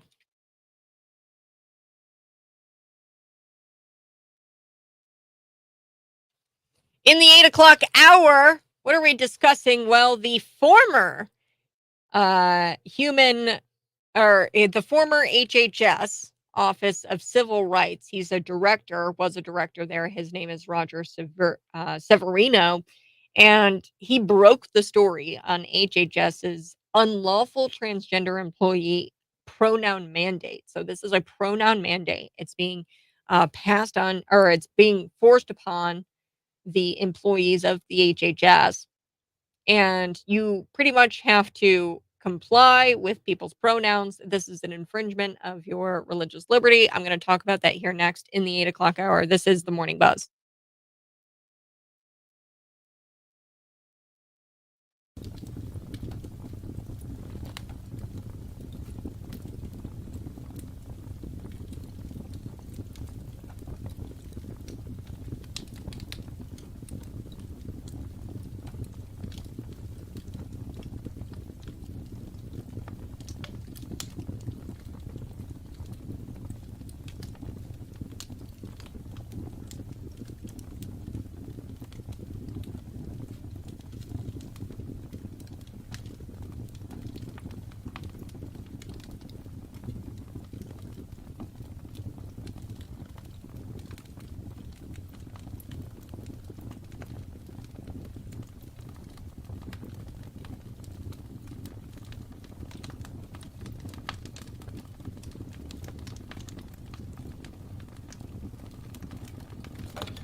Hey, good morning. This is the Morning Buzz. As a good person when it comes to pronouns, I just try to use pronouns when such is in the question. It's either it's easier than being judgmental and standing on some false moral high ground. My gosh.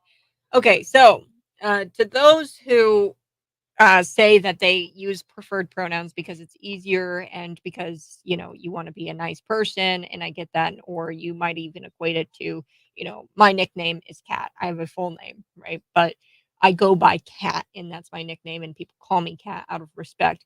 Here's the thing.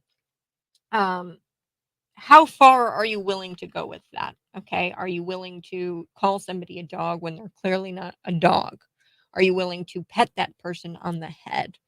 Are you willing to take that person out if that person comes to you and says, "Hey, I'm a dog. I want you to pet me on the head. I also want you to give me a treat." Are you willing to do that? People think that, oh, that's kind of outrageous. That's extreme. No, the point that I'm making here is that you don't have to bend the knee. You don't have to. I'm not saying that if you want to, that's cool. That's fine. But there's a danger in that because now you are giving truth, or you are validating this person when clearly they are not a girl, a boy, and you are validating a lie. And that is actually more, I think, inhumane than just telling the person the truth. Cat, I mean, I'm a good person, and when it comes to pronouns, I just try to use the pronouns that they want. It's easier than being judgmental and standing out on some sort of force, or some sort of moral high ground, false moral high ground. So here's the issue with that. You can't force me to call somebody a boy when clearly she's a girl. Okay, you can't force me to call somebody a he when clearly she's a she. Okay, you can't force me to do that, and you shouldn't do that. You shouldn't just use somebody's preferred pronouns because it's the quote unquote nice thing to do. In fact, it's not the nice thing to do because now you've validated this person's crazy beliefs, and you are lying to them. I think that lying to somebody, you love them enough to not lie to them. And the fact is, hey, you are a boy. Hey, you are a girl. Your chromosomes are either XX or they're XY. Okay. It's ingrained in your DNA. If you were to die and your skeleton remains, right, your pelvic bones will tell me if you were a girl or if you were a boy or if you're a man or if you're a woman. Okay. So, uh, lying to somebody, I think, is far worse than uh, saying, "Hey, I'm not going to lie to you. I'm going to call you a man." Okay, if you say you're a woman, that's on you. But I'm not going to perpetuate this lie and fuel the flames here when it comes to this lie, because that's not only destructive to you, but it's also destructive to society. Because uh, if we just continue to validate falsehoods, then we are going to wind up in a very sketchy, very severe situation. So, Mr. Dan, who commented on the Facebook Live, YouTube, Facebook, Twitter, and Rumble, another question I would ask you: hey, how far are you willing to go? Because clearly you probably wouldn't validate somebody's lie where they believe that they're a dog. If somebody comes up to you and says, "I want you to pet me on the head and call me Frodo and throw this ball for me," and this person drops a ball in front of your feet, and he says, "I want you to throw the ball for me because my name's Frodo and I'm a dog," are you going to do that? Probably not. You're probably going to say, "What?" and run the other way. That's what I would do in that situation. That would be kind of scary. But how far are you willing to perpetuate this lie or perpetuate a falsehood? And it's a disservice to not only society, it's a disservice to that person. You are supposed to be be truthful, because I love you enough to tell you the truth. And Joe Biden doesn't want the truth. His Department of Health and Human Services, there is a new policy out there, and they are mandating people to call people by their preferred pronoun. There's a pronoun mandate, and it's unlawful. And that's not me saying that it's unlawful. That's actually the former director of HHS, Office of Civil Rights. His name is Roger Severino. And he goes, although I broke the story on HHS's unlawful transgender employee pronoun mandate last week, it still refuses to disclose that policy to Congress. So here it is.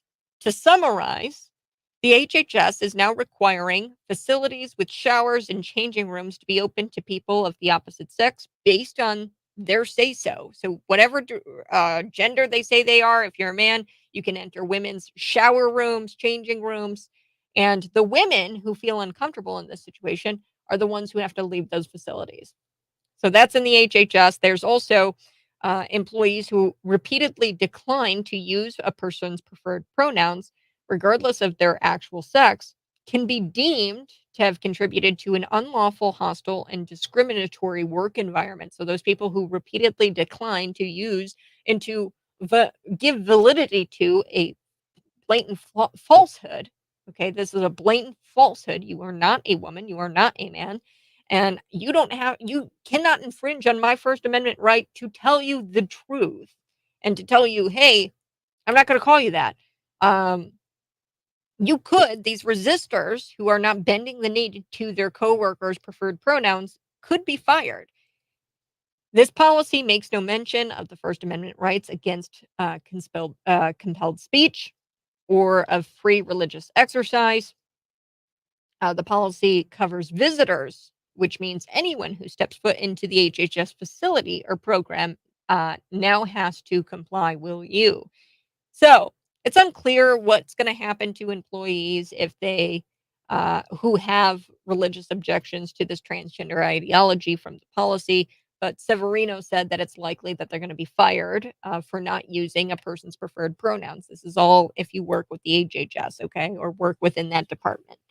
My religion, it says that, hey, there are two genders, and it's not even my religion. It's just like basic biology. It's just basic truths. This is scientific that there's two genders, male and female. Chromosomally, you are XX or you're XY. Okay. This is messed up. This is very scary. Freedom of speech is being attacked here. And progressivism is not compassion. I think the cruelest thing you can do is call somebody a man when they're really not a man, or call somebody a woman when they're really not a woman. It's not compassionate to lie to people who are truly confused about their bodies. To use their preferred pronouns is probably the cruelest thing you can do. Progressivism is not compassion. There is no such thing as your preferred truth. There's only the truth. Anyone who can make you believe absurdities can make you commit atrocities. Okay, so I'm not going to participate that. I'm not going to participate in you committing an atrocity by validating your absurdity. Those who deny biological differences between sexes deny the existence of objective reality. This is subsequently makes the truth decided by whatever those in power declare it to be. Okay, that's not good. So I wanted to chat a little bit about that. Nothing screams health quite like clinically overweight drag queen playing dress up Mr. Navy Admiral Rachel Levine. So he said this about the policy. He goes, all supervisors and managers are responsible for helping to ensure it is fully implemented across all operating divisions and staff divisions. So he is the HHS Assistant Secretary for Health, Admiral. This is probably why the policy was made, because Levine, Admiral Rachel Levine, who is an proud transgender woman, he says. So he's going to be ensuring that this is implemented across all of the divisions, the operation divisions, the staff divisions. Nothing screams health, okay? Yeah, I find it so funny. This is human health and services. This guy is overweight. He's a drag queen. He's playing dress up, Okay, he's clinically overweight. I mean, but I guess what else should we expect when the inmates are running the asylum? Okay, this is probably why the policy is in place. He works with the HHS. He's the Assistant Secretary for Health. That's Rachel Levine. This policy is probably being implemented because people refuse to call him a girl when he doesn't even look like a girl. First of all, like at all, and freedom of speech definitely prohibits the government from telling people what they must say. This is compelled speech and it's unconstitutional speech. Okay. Not only does this violate the freedom of speech, but it also violates your religious liberty. There are few restrictions to the First Amendment. Hurting someone's feelings was not one of them. Okay. If you hurt someone's feelings, it doesn't restrict your free speech. And in that moment, like I said, you might hurt that person's feelings in that moment, but ultimately you are doing something very compassionate by telling them the truth. Okay. Telling them the truth is so very important. Now, I do want to switch gears. Let's talk a little bit about the striking LA workers who walked off the job in July. So now they're being placed by homeless immigrants. Before I get into that story, I believe we've got a phone caller on the line. Typically don't take calls, but I like doing this occasionally. 309-451-9299. Good morning. How are you, caller? I didn't catch your name. My name is George. Hi, George. How are you? Oh, on my way to Bloomington in the rain. Oh, I know. It's a rainy day. It was coming down really, really hard. But George, comment on the HHS and this new policy where they're demanding people use preferred pronouns. Just a moment, please. I got to switch ears. Do what, honey? Hello? That's caller on the line. You guys are welcome to call in. I think that we lost George there, but we are going to take a quick break. When we come back, striking LA hotel workers. They were striking. They were off the job in July. Now they're big mad because they're being replaced by these homeless immigrants. And it's like, well, if you weren't going to be replaced by automation, you're going to be placed by illegal immigrants. That's just the thing. And I love when progressives eat their own. Look, you voted for unchecked immigration, Mr. Union guy, hotel worker guy. Okay. You voted for this. And now you're upset by it. And no, you can't have your cake and eat it too. I'm going to be back on the other side. Live in studio, YouTube, Facebook, Twitter, and Rumble. We're also going to be talking about Hinduism and Unit 5. Yes.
Good morning, folks. Hey, this is the Morning Buzz. We're going to be talking a little bit about Hinduism and Unit 5 schools. We're also going to be talking about these striking LA workers walking off the job in July. Did you hear Gavin Newsom? He met with Xi Jinping. You can pretty much guarantee that means more solar panel mandates, EV mandates. They're going to make sure that you get your electric vehicle, that you install these solar panels. And I'm going to tell you about the dangers of these things. And, I got a text on the text line. Olympia High School, their gym is still like they can't use it, the gym itself. And now the insurance company isn't paying out because they think that the solar panel company needs to pay out because the solar panels caught on fire and it's on the company that created those solar panels. So we're going to be chatting a little bit more about that. Go ahead, smash the like button if you are watching David Paul Blumenshine, Grace and Truth. Yes, display grace and tell the truth. That's what Jesus would do.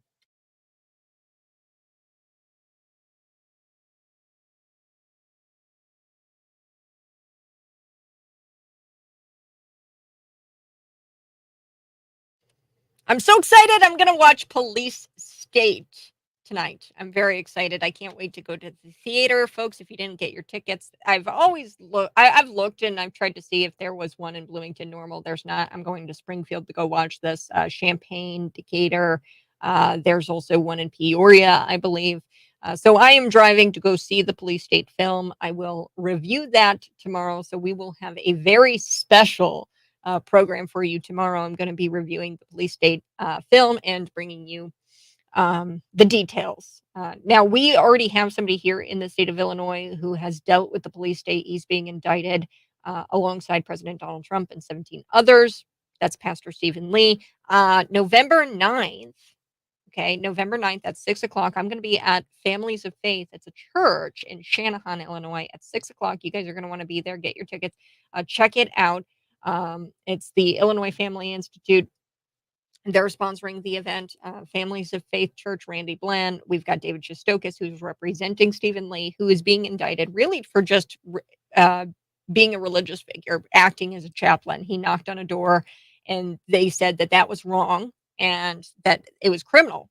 And they're indicting him for knocking on the door of Ruby Freeman, who was seen on tape feeding ballots through the tabulator multiple times when the poll watchers were told, hey, you got to go. We're going to continue counting at 8 a.m. in the morning. But she stayed and she was feeding the ballots through the tabulator. And we saw that on video. And now he's being indicted, Pastor Stephen Lee. And believe me, folks, we are living in a police state. If you don't think you're like, oh, well, I wasn't at January 6th. I don't work on the Trump campaign. It will happen to you. It happened to Pastor Stephen Lee.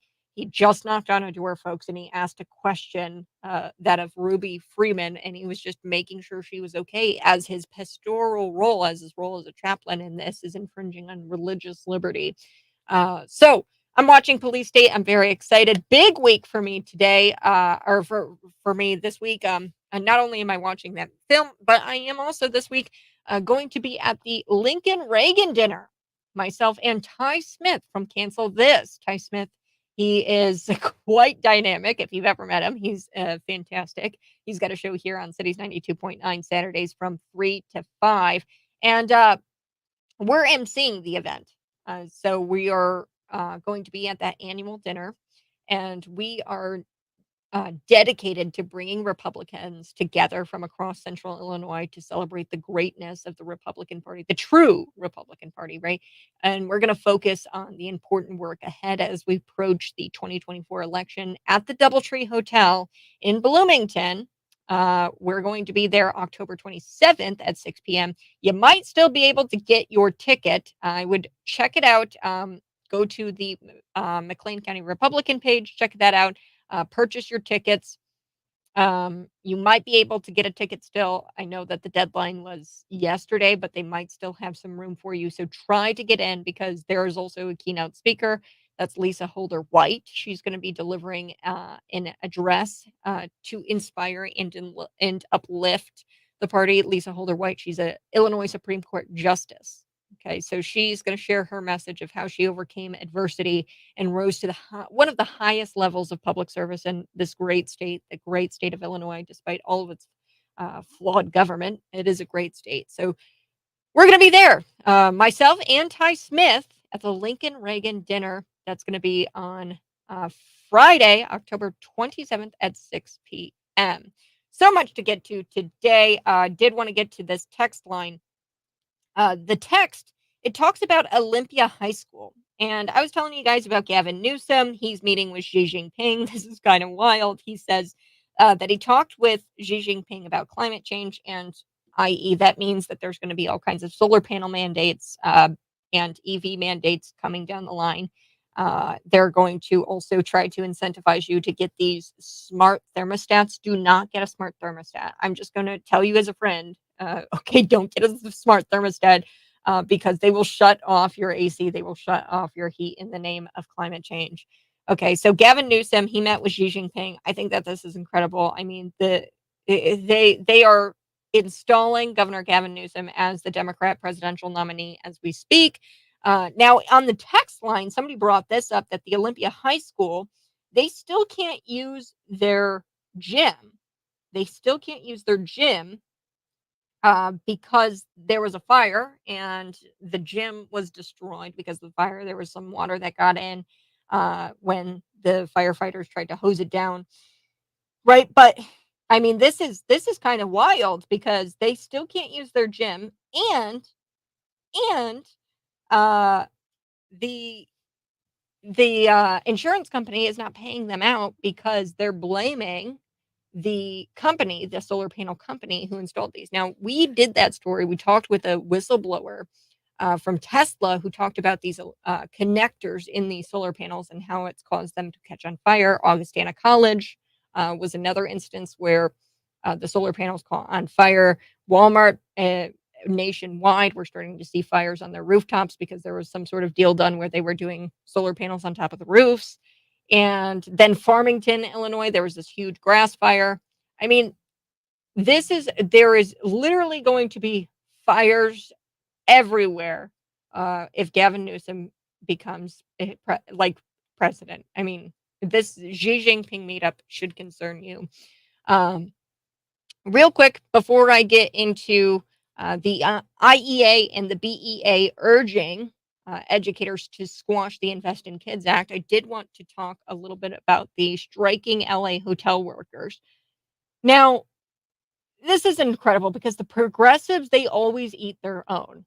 They always eat their own through their policies. Be careful what you wish for, because sometimes your $50 an hour wage ends up turning to $0 an hour. So according to the LA Times, 15,000 employees have gone on strike at about 60 hotels in Southern California since July. So July is when they strike. So these hotels now are replacing these employees with homeless illegal immigrants from Skid Row because the city is dealing with an influx of illegal immigrants. Texas Governor Greg Abbott is sending them there, just like Chicago.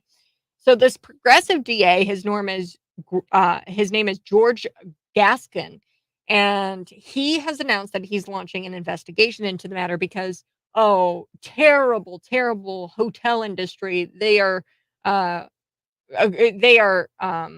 mistreating the illegal immigrants by exploiting them. So here's what he said. He goes, "We take these egregious allegations with the utmost seriousness. The mistreatment of vulnerable workers and their exploitation will not be tolerated. We will conduct an exhaustive investigation working closely with the union, who represents the striking hotel workers, to ensure labor laws and protect the rights and dignities of all workers." So here we go. We've got, people from Venezuela, Colombia taking these jobs. Look, these union members, they were picketing outside, and these nearly like a dozen or so so-called asylum seekers. Most likely they're not asylum seekers, but by the international law, the definition of that international law, most likely they're not asylum seekers. But these people from Venezuela, they said that they're working in the hotels where they're picketing outside. It's like there were American hotel workers that were picketing outside in this union. The hotel workers claim that they don't earn enough to afford housing near that area where they work, and they were trying to get higher wages. Yeah, I'm sure that housing is extremely expensive there in LA. But here's the thing. Stop voting Democrats in. Stop doing it. That's why you can't afford to eat. That's why you can't afford the eggs in the grocery store. You shouldn't need high wages, okay? My mom and I, we were talking about this, and it's like my grandfather, he made $17 an hour.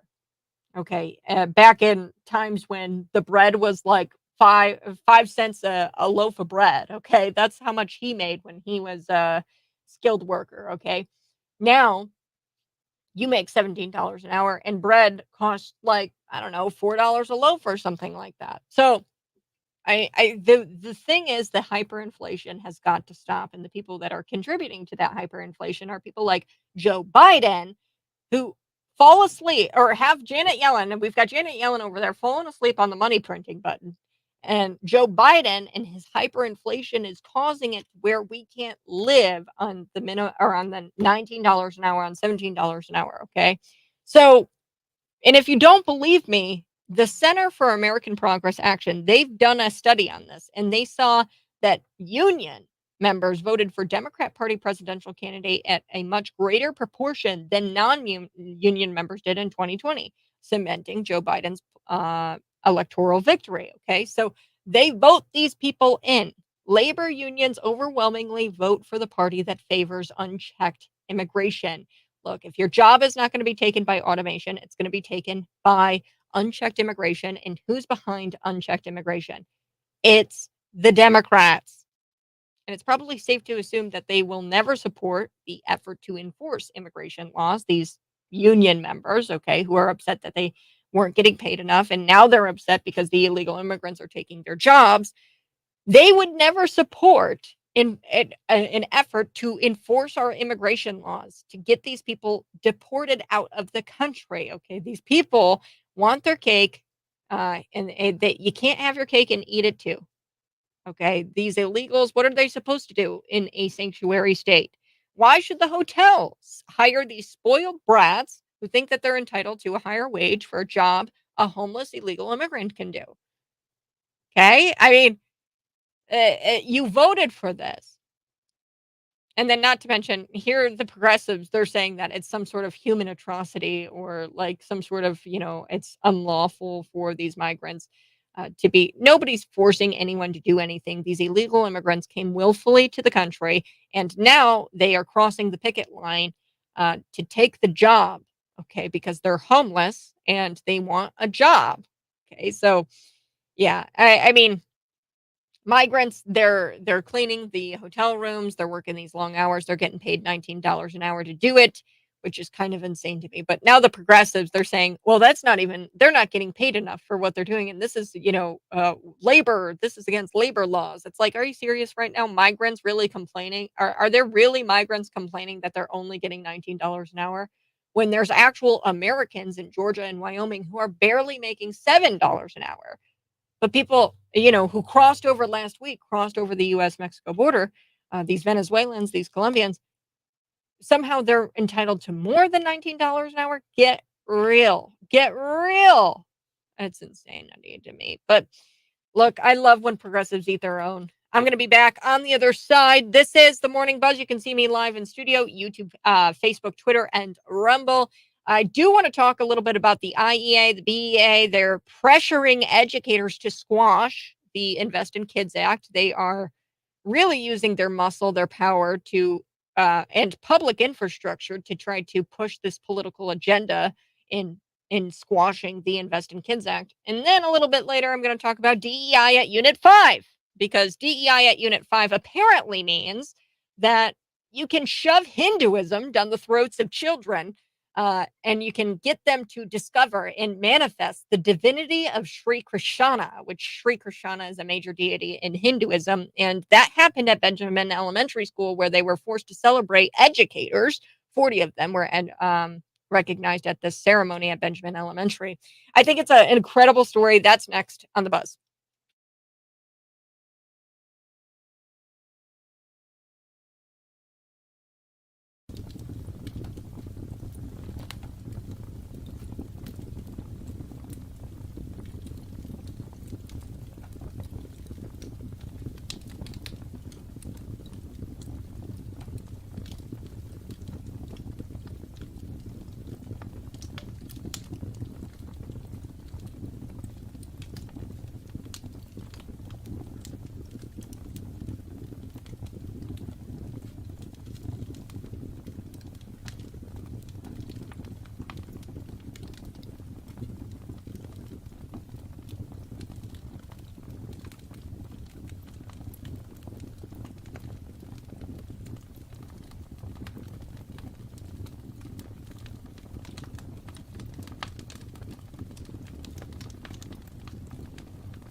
Good morning, folks. Thanks so much for tuning in. I so do appreciate it. Go ahead, comment. The U.S. government is leading child trafficking organization in the world. That's why them and every institution in America targeted Trump. They're all in on it. Yes. And look, folks, it's all about get Trump, get Trump, get Trump, get Trump, because he disrupts the status quo. And we're going to be back talking a little bit about the BEA, the IEA, and also Unit 5. That's next. Whoo! Good morning. Hey, this is the Morning Buzz. Thanks so much for tuning in. Yes, I am going to be at the Lincoln Reagan dinner with my good friend Ty Smith from Cancel This. Yes, Ty Smith is on Saturdays from 3 to 5. He's got a program here. He has a huge YouTube following. Go subscribe to my friend Ty Smith on YouTube. He's Modern Renaissance Man on YouTube. But we're going to be emceeing the night at the Doubletree Hotel in Bloomington. That's Friday, October 27th. Check it out. There might be some tickets left, so go check it out on their webpage. That's the McLeanCountyRepublicans.org. We're going to be there with also Illinois Supreme Court Justice Lisa Holder White. She's going to be delivering an address to inspire the party. Okay, we need to inspire the party because it is broken. The party is broken, and there needs to be some sort of inspiration out there. Now, things I've got to talk about here in this last couple of segments. I got to talk about what's going on at Unit 5 when it comes to DEI. So they touted this wheelchair takeover event and this Hinduism celebration event at Unit 5 as what DEI is all about. So let's first start talking about the wheelchair takeover event. So Parkside Elementary, they worked with the University of Illinois Department of Disability Resources and Educational Services to host what's called a wheelchair takeover event where they bring in wheelchairs for the school to use in PE classes, okay? And the students are told to learn how to navigate in these wheelchairs. So, and then they play basketball, which I have no true issue with this. It's not like I'm big mad about it, but here's the principle of the matter, okay? Here's why this shouldn't be going on. One, Crystal Shelvin, she's paid $100,000 a year, over $100,000 a year, plus all kinds of benefits. It doesn't take somebody that makes that kind of salary, $100,000 a year, to put on a couple events. Okay, $100,000 a year, that doesn't justify that doesn't justify your $100,000 a year salary there, Crystal. Okay, this wheelchair takeover rent, really, was it worth $100,000 for you to plan and promote this? No. That's number one. We have dedicated entire departments in funding, and we fund this stuff, and this stuff isn't cheap, and it's stuff that we can live without. Okay. She says here, Crystal Shelvin, who's the DEI director at Unit 5, she goes, "We talk a lot about looking into lives of other folks, and that's one way." Afterwards, some of the students said, "Wow, I never thought it was so hard to move around in a wheelchair." So number two, the reason why I have an issue with this, not only are you spending all kinds of money for events like this and they're really unnecessary. Number two, you are guilting children. Really, this is the way I see it. You are guilting children because they are not disabled. And you're making even disabled children possibly feel bad that you're forcing them to experience something very hard, like moving around in a wheelchair and playing a basketball game in a wheelchair. Okay, you should not be making children feel bad because they are not disabled. Okay, and you run into the risk of possibly making a child feel bad for not being disabled. Okay, for example, a student said, "Wow, I never thought it'd be so hard to move around in a wheelchair." Now they realize, hey, this sucks to be disabled, but this is the role of a parent. Okay, and they are and this is weird how she kind of phrases this. In addition to students that don't typically use a wheelchair, what do you mean, students that don't typically use a wheelchair? You either use a wheelchair or you don't, right? I don't know. You're either disabled or you're not. And the students who do use a wheelchair are able to participate in that too. So this is just something that should not be going on. And the kids can't even read. Okay. This is an event And meanwhile, we have kids that are reading. I mean, 30% of children in Unit 5 school districts can read at grade level, and it's even lower for math. Okay. And we're focused on this. We're focused on making children feel bad because they're not disabled. I mean, that you're running the risk of a child feeling that way through this event.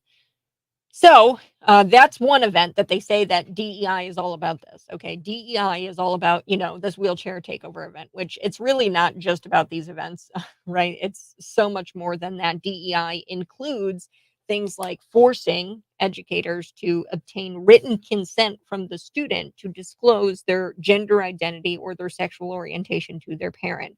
So if little Timmy wants to be called Tammy in the classroom, you as an educator, you are instructed and demanded by DEI requirements done by the diversity, equity, inclusion, whatever, by the IEA, the Illinois Education Association. They say because of DEI, you cannot disclose that crucial information to the kids' parents, to the students' parents, that they might be gay or they might be transgender, okay? Because you risk outing them to their parents. You risk the parents being involved in that child's life, and you, as the educator, know better. So that's really what DEI is all about. It's about excluding the parents and getting children to adopt this crazy, whacked out ideology or even convert to things like Hinduism. So here's another event that is going on under the guise of DEI at Unit 5 schools. It's at Benjamin Elementary School. This is the site for what was called a celebration of educators, which is bizarre. I don't know why we're holding an event to celebrate educators. I just told you that only 30% of the kids in Unit 5 schools can read at grade level. I don't know who we're celebrating and why we're celebrating it, but apparently this is called Balagokulam Guru Vedana. This is a Hindu celebration of educators. Now, Balagokulam is a nationwide effort. It's a forum, and I checked out that this is an initiative. It's a nationwide initiative adopted by schools all over the nation. In their goals, this Balagokulam their goal is to, quote, facilitate children to not only learn, appreciate, but practice the Hindu way of life. This is their goals. They want children to practice the Hindu way of life. This is indoctrination. This is getting children to adopt a new religion, to convert to a religion that is Hinduism. Balagokulam is also a forum where children discover and manifest the divinity of Sri Krishna or Krishna. Sri Krishna. Sri Krishna is a major deity in Hinduism, so the children are told that they have to discover and manifest the divinity of this major deity in this religion. Okay, now Balagokulam also claims that their goal is to get U.S. children to appreciate Hindu cultural roots and learn Hindu values. Okay, that's what they want. They want United States children to convert to Hinduism. Okay, and the forum also instills a sense of Siwa, which is a service to humankind. You're trying to get kids to practice Hinduism. And they're blatant about it, right? They're holding these celebrations at this ceremony at Benjamin Elementary School. There were 40 educators who were recognized, and they did this Thanksgiving ceremony called Guru Vedana, which means reverence for the teacher in Hindi. And they celebrated these 40 educators, and they had the students express their gratitude and gave Thanksgiving to the teachers. Okay, this is wild. This is whatever happened to separation of church and state. The leftists are always the ones who are saying, hey, progressives are like, hey, we got to make sure that everything stays out of the church stays out of school. God forbid you call it Christmas break. God forbid you call it Easter break. You can't call it that. You got to call it winter and spring break. And God forbid you kneel and pray before a football game. The coach prays for the kids before a football game, and they pray to a Christian God. The Department of Ed, look, they've updated their guidance on prayer and other religious expressions. Now, under the guise here of, teaching about, I think that they are exploiting this teaching about clause in the Department of Ed's uh, guidance when it comes to religion in schools. And they are deciding to teach religion, not teach about religion. Okay, so this is concerning. It should concern you. I do got to take a break. That's DEI at Unit 5. They are converting children to Hinduism. Go ahead, smash the like button. Share this out with your friends. I'm on YouTube, Facebook, Twitter, and Rumble. Subscribe to the YouTube channel. That's Cat Peterson 929. I'm on Cities 92.9. I'll be back next.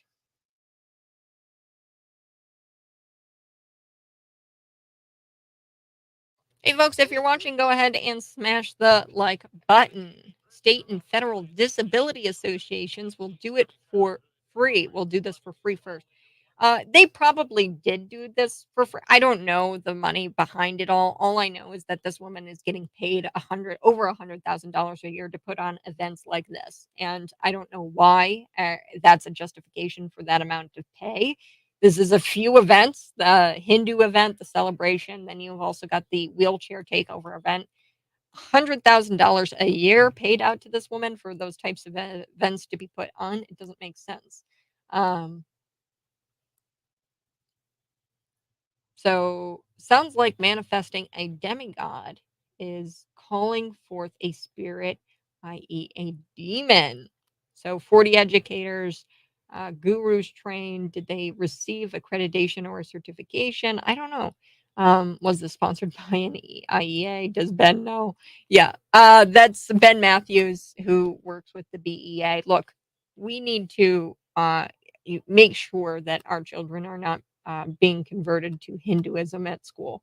Okay, you send your kid to go there to learn, to read, to write, and they are not doing that. Okay, the educators are not educating them in reading, writing, and arithmetic. Okay, we've got 30% of children in Unit 5 schools able to read at grade level. That's bad. That's really bad. It's even worse in District 87 schools. You look at District 87, um, it's 15% of children can read at grade level from K through 8. Okay, K through 8 schools, they can only read 15% of the kids K through 8 can read at grade level. That's bad. And instead of teaching them to read and to write and to do math, what they're doing is these weird events like wheelchair takeover, which is controversial, right? I mean, you shouldn't be hosting events that are controversial. There's a there's the possibility a student will feel bad because they are not disabled, and that is a dangerous thing to do, to get kids to start to feel bad about them being able to walk. It's unfortunate that there's children out there who are disabled, yes, but that's my job as a parent to parent and to show them, hey, there's other people in the world, and we are fortunate in that we have the means, we have the resources, we have our ability to walk. These are the unfortunate. We need to help these people when we can, and voluntarily help these people when we can. Um, and we need to be grateful, okay, for our ability to walk. That is my role as a parent, okay? The school is trying to replace me as the parent who has this ability to have like some sort of teaching moment with my child. That's a conversation to be had between parent and the child. It's not a conversation to be having at school, and it's definitely not right to do an entire event on this wheelchair takeover. I think it's odd. That's not the place for public school, especially maybe if the kids were doing well, right? Then we can add all of these other events. But the kids aren't doing well. They're not reading. So, like, when they should be hitting the books, they're at this wheelchair takeover event and they're playing basketball in wheelchairs and they're having a tough time. And that's not me saying that they were having a tough time. That's the kid saying that it's so hard to move around in these wheelchairs. You're sticking my kid in a wheelchair, telling him, "Hey, you're an ableist, and you need to roll around and play basketball with disabled children in order to, check your privilege or whatever." It's just so messed up. And then on top of that, you've got another event where they're forcing your children to pretty much convert, and that's not me saying it. That's the website. Their goal, Bala Gokulam, which is a nationwide effort to try to really convert children to Hinduism.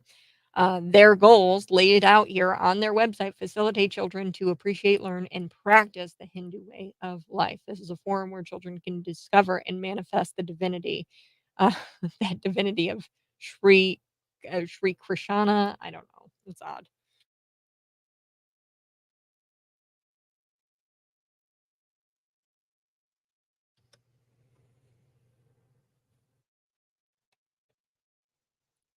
Good morning. Hey, this is the Morning Buzz. You can always text me at 309-451-9299. You can also see me live in studio. That's YouTube, Facebook, Twitter, and Rumble. Thanks so much for tuning in today. Like I said, the Lincoln Reagan dinner. Go get your tickets, folks. There, you might still be able to squeeze in and get your ticket for October 27th at 6 p.m. I'm going to be at the Bloomington Doubletree at 6 p.m. With Ty Smith from Cancel This. There's an annual dinner. We're dedicated to bring conservatives together from across central Illinois to celebrate the greatness of conservatism. And we're going to focus on the important work ahead as we approach the 2024 election. And I'm very excited to be with Ty. Also, Lisa Holder White. She's an Illinois Supreme Court justice. She's going to be there. So check it out. Go to the McLean-County-Republicans.org. You guys have a great rest of your day. I'm going to be back tomorrow morning at 6 a.m.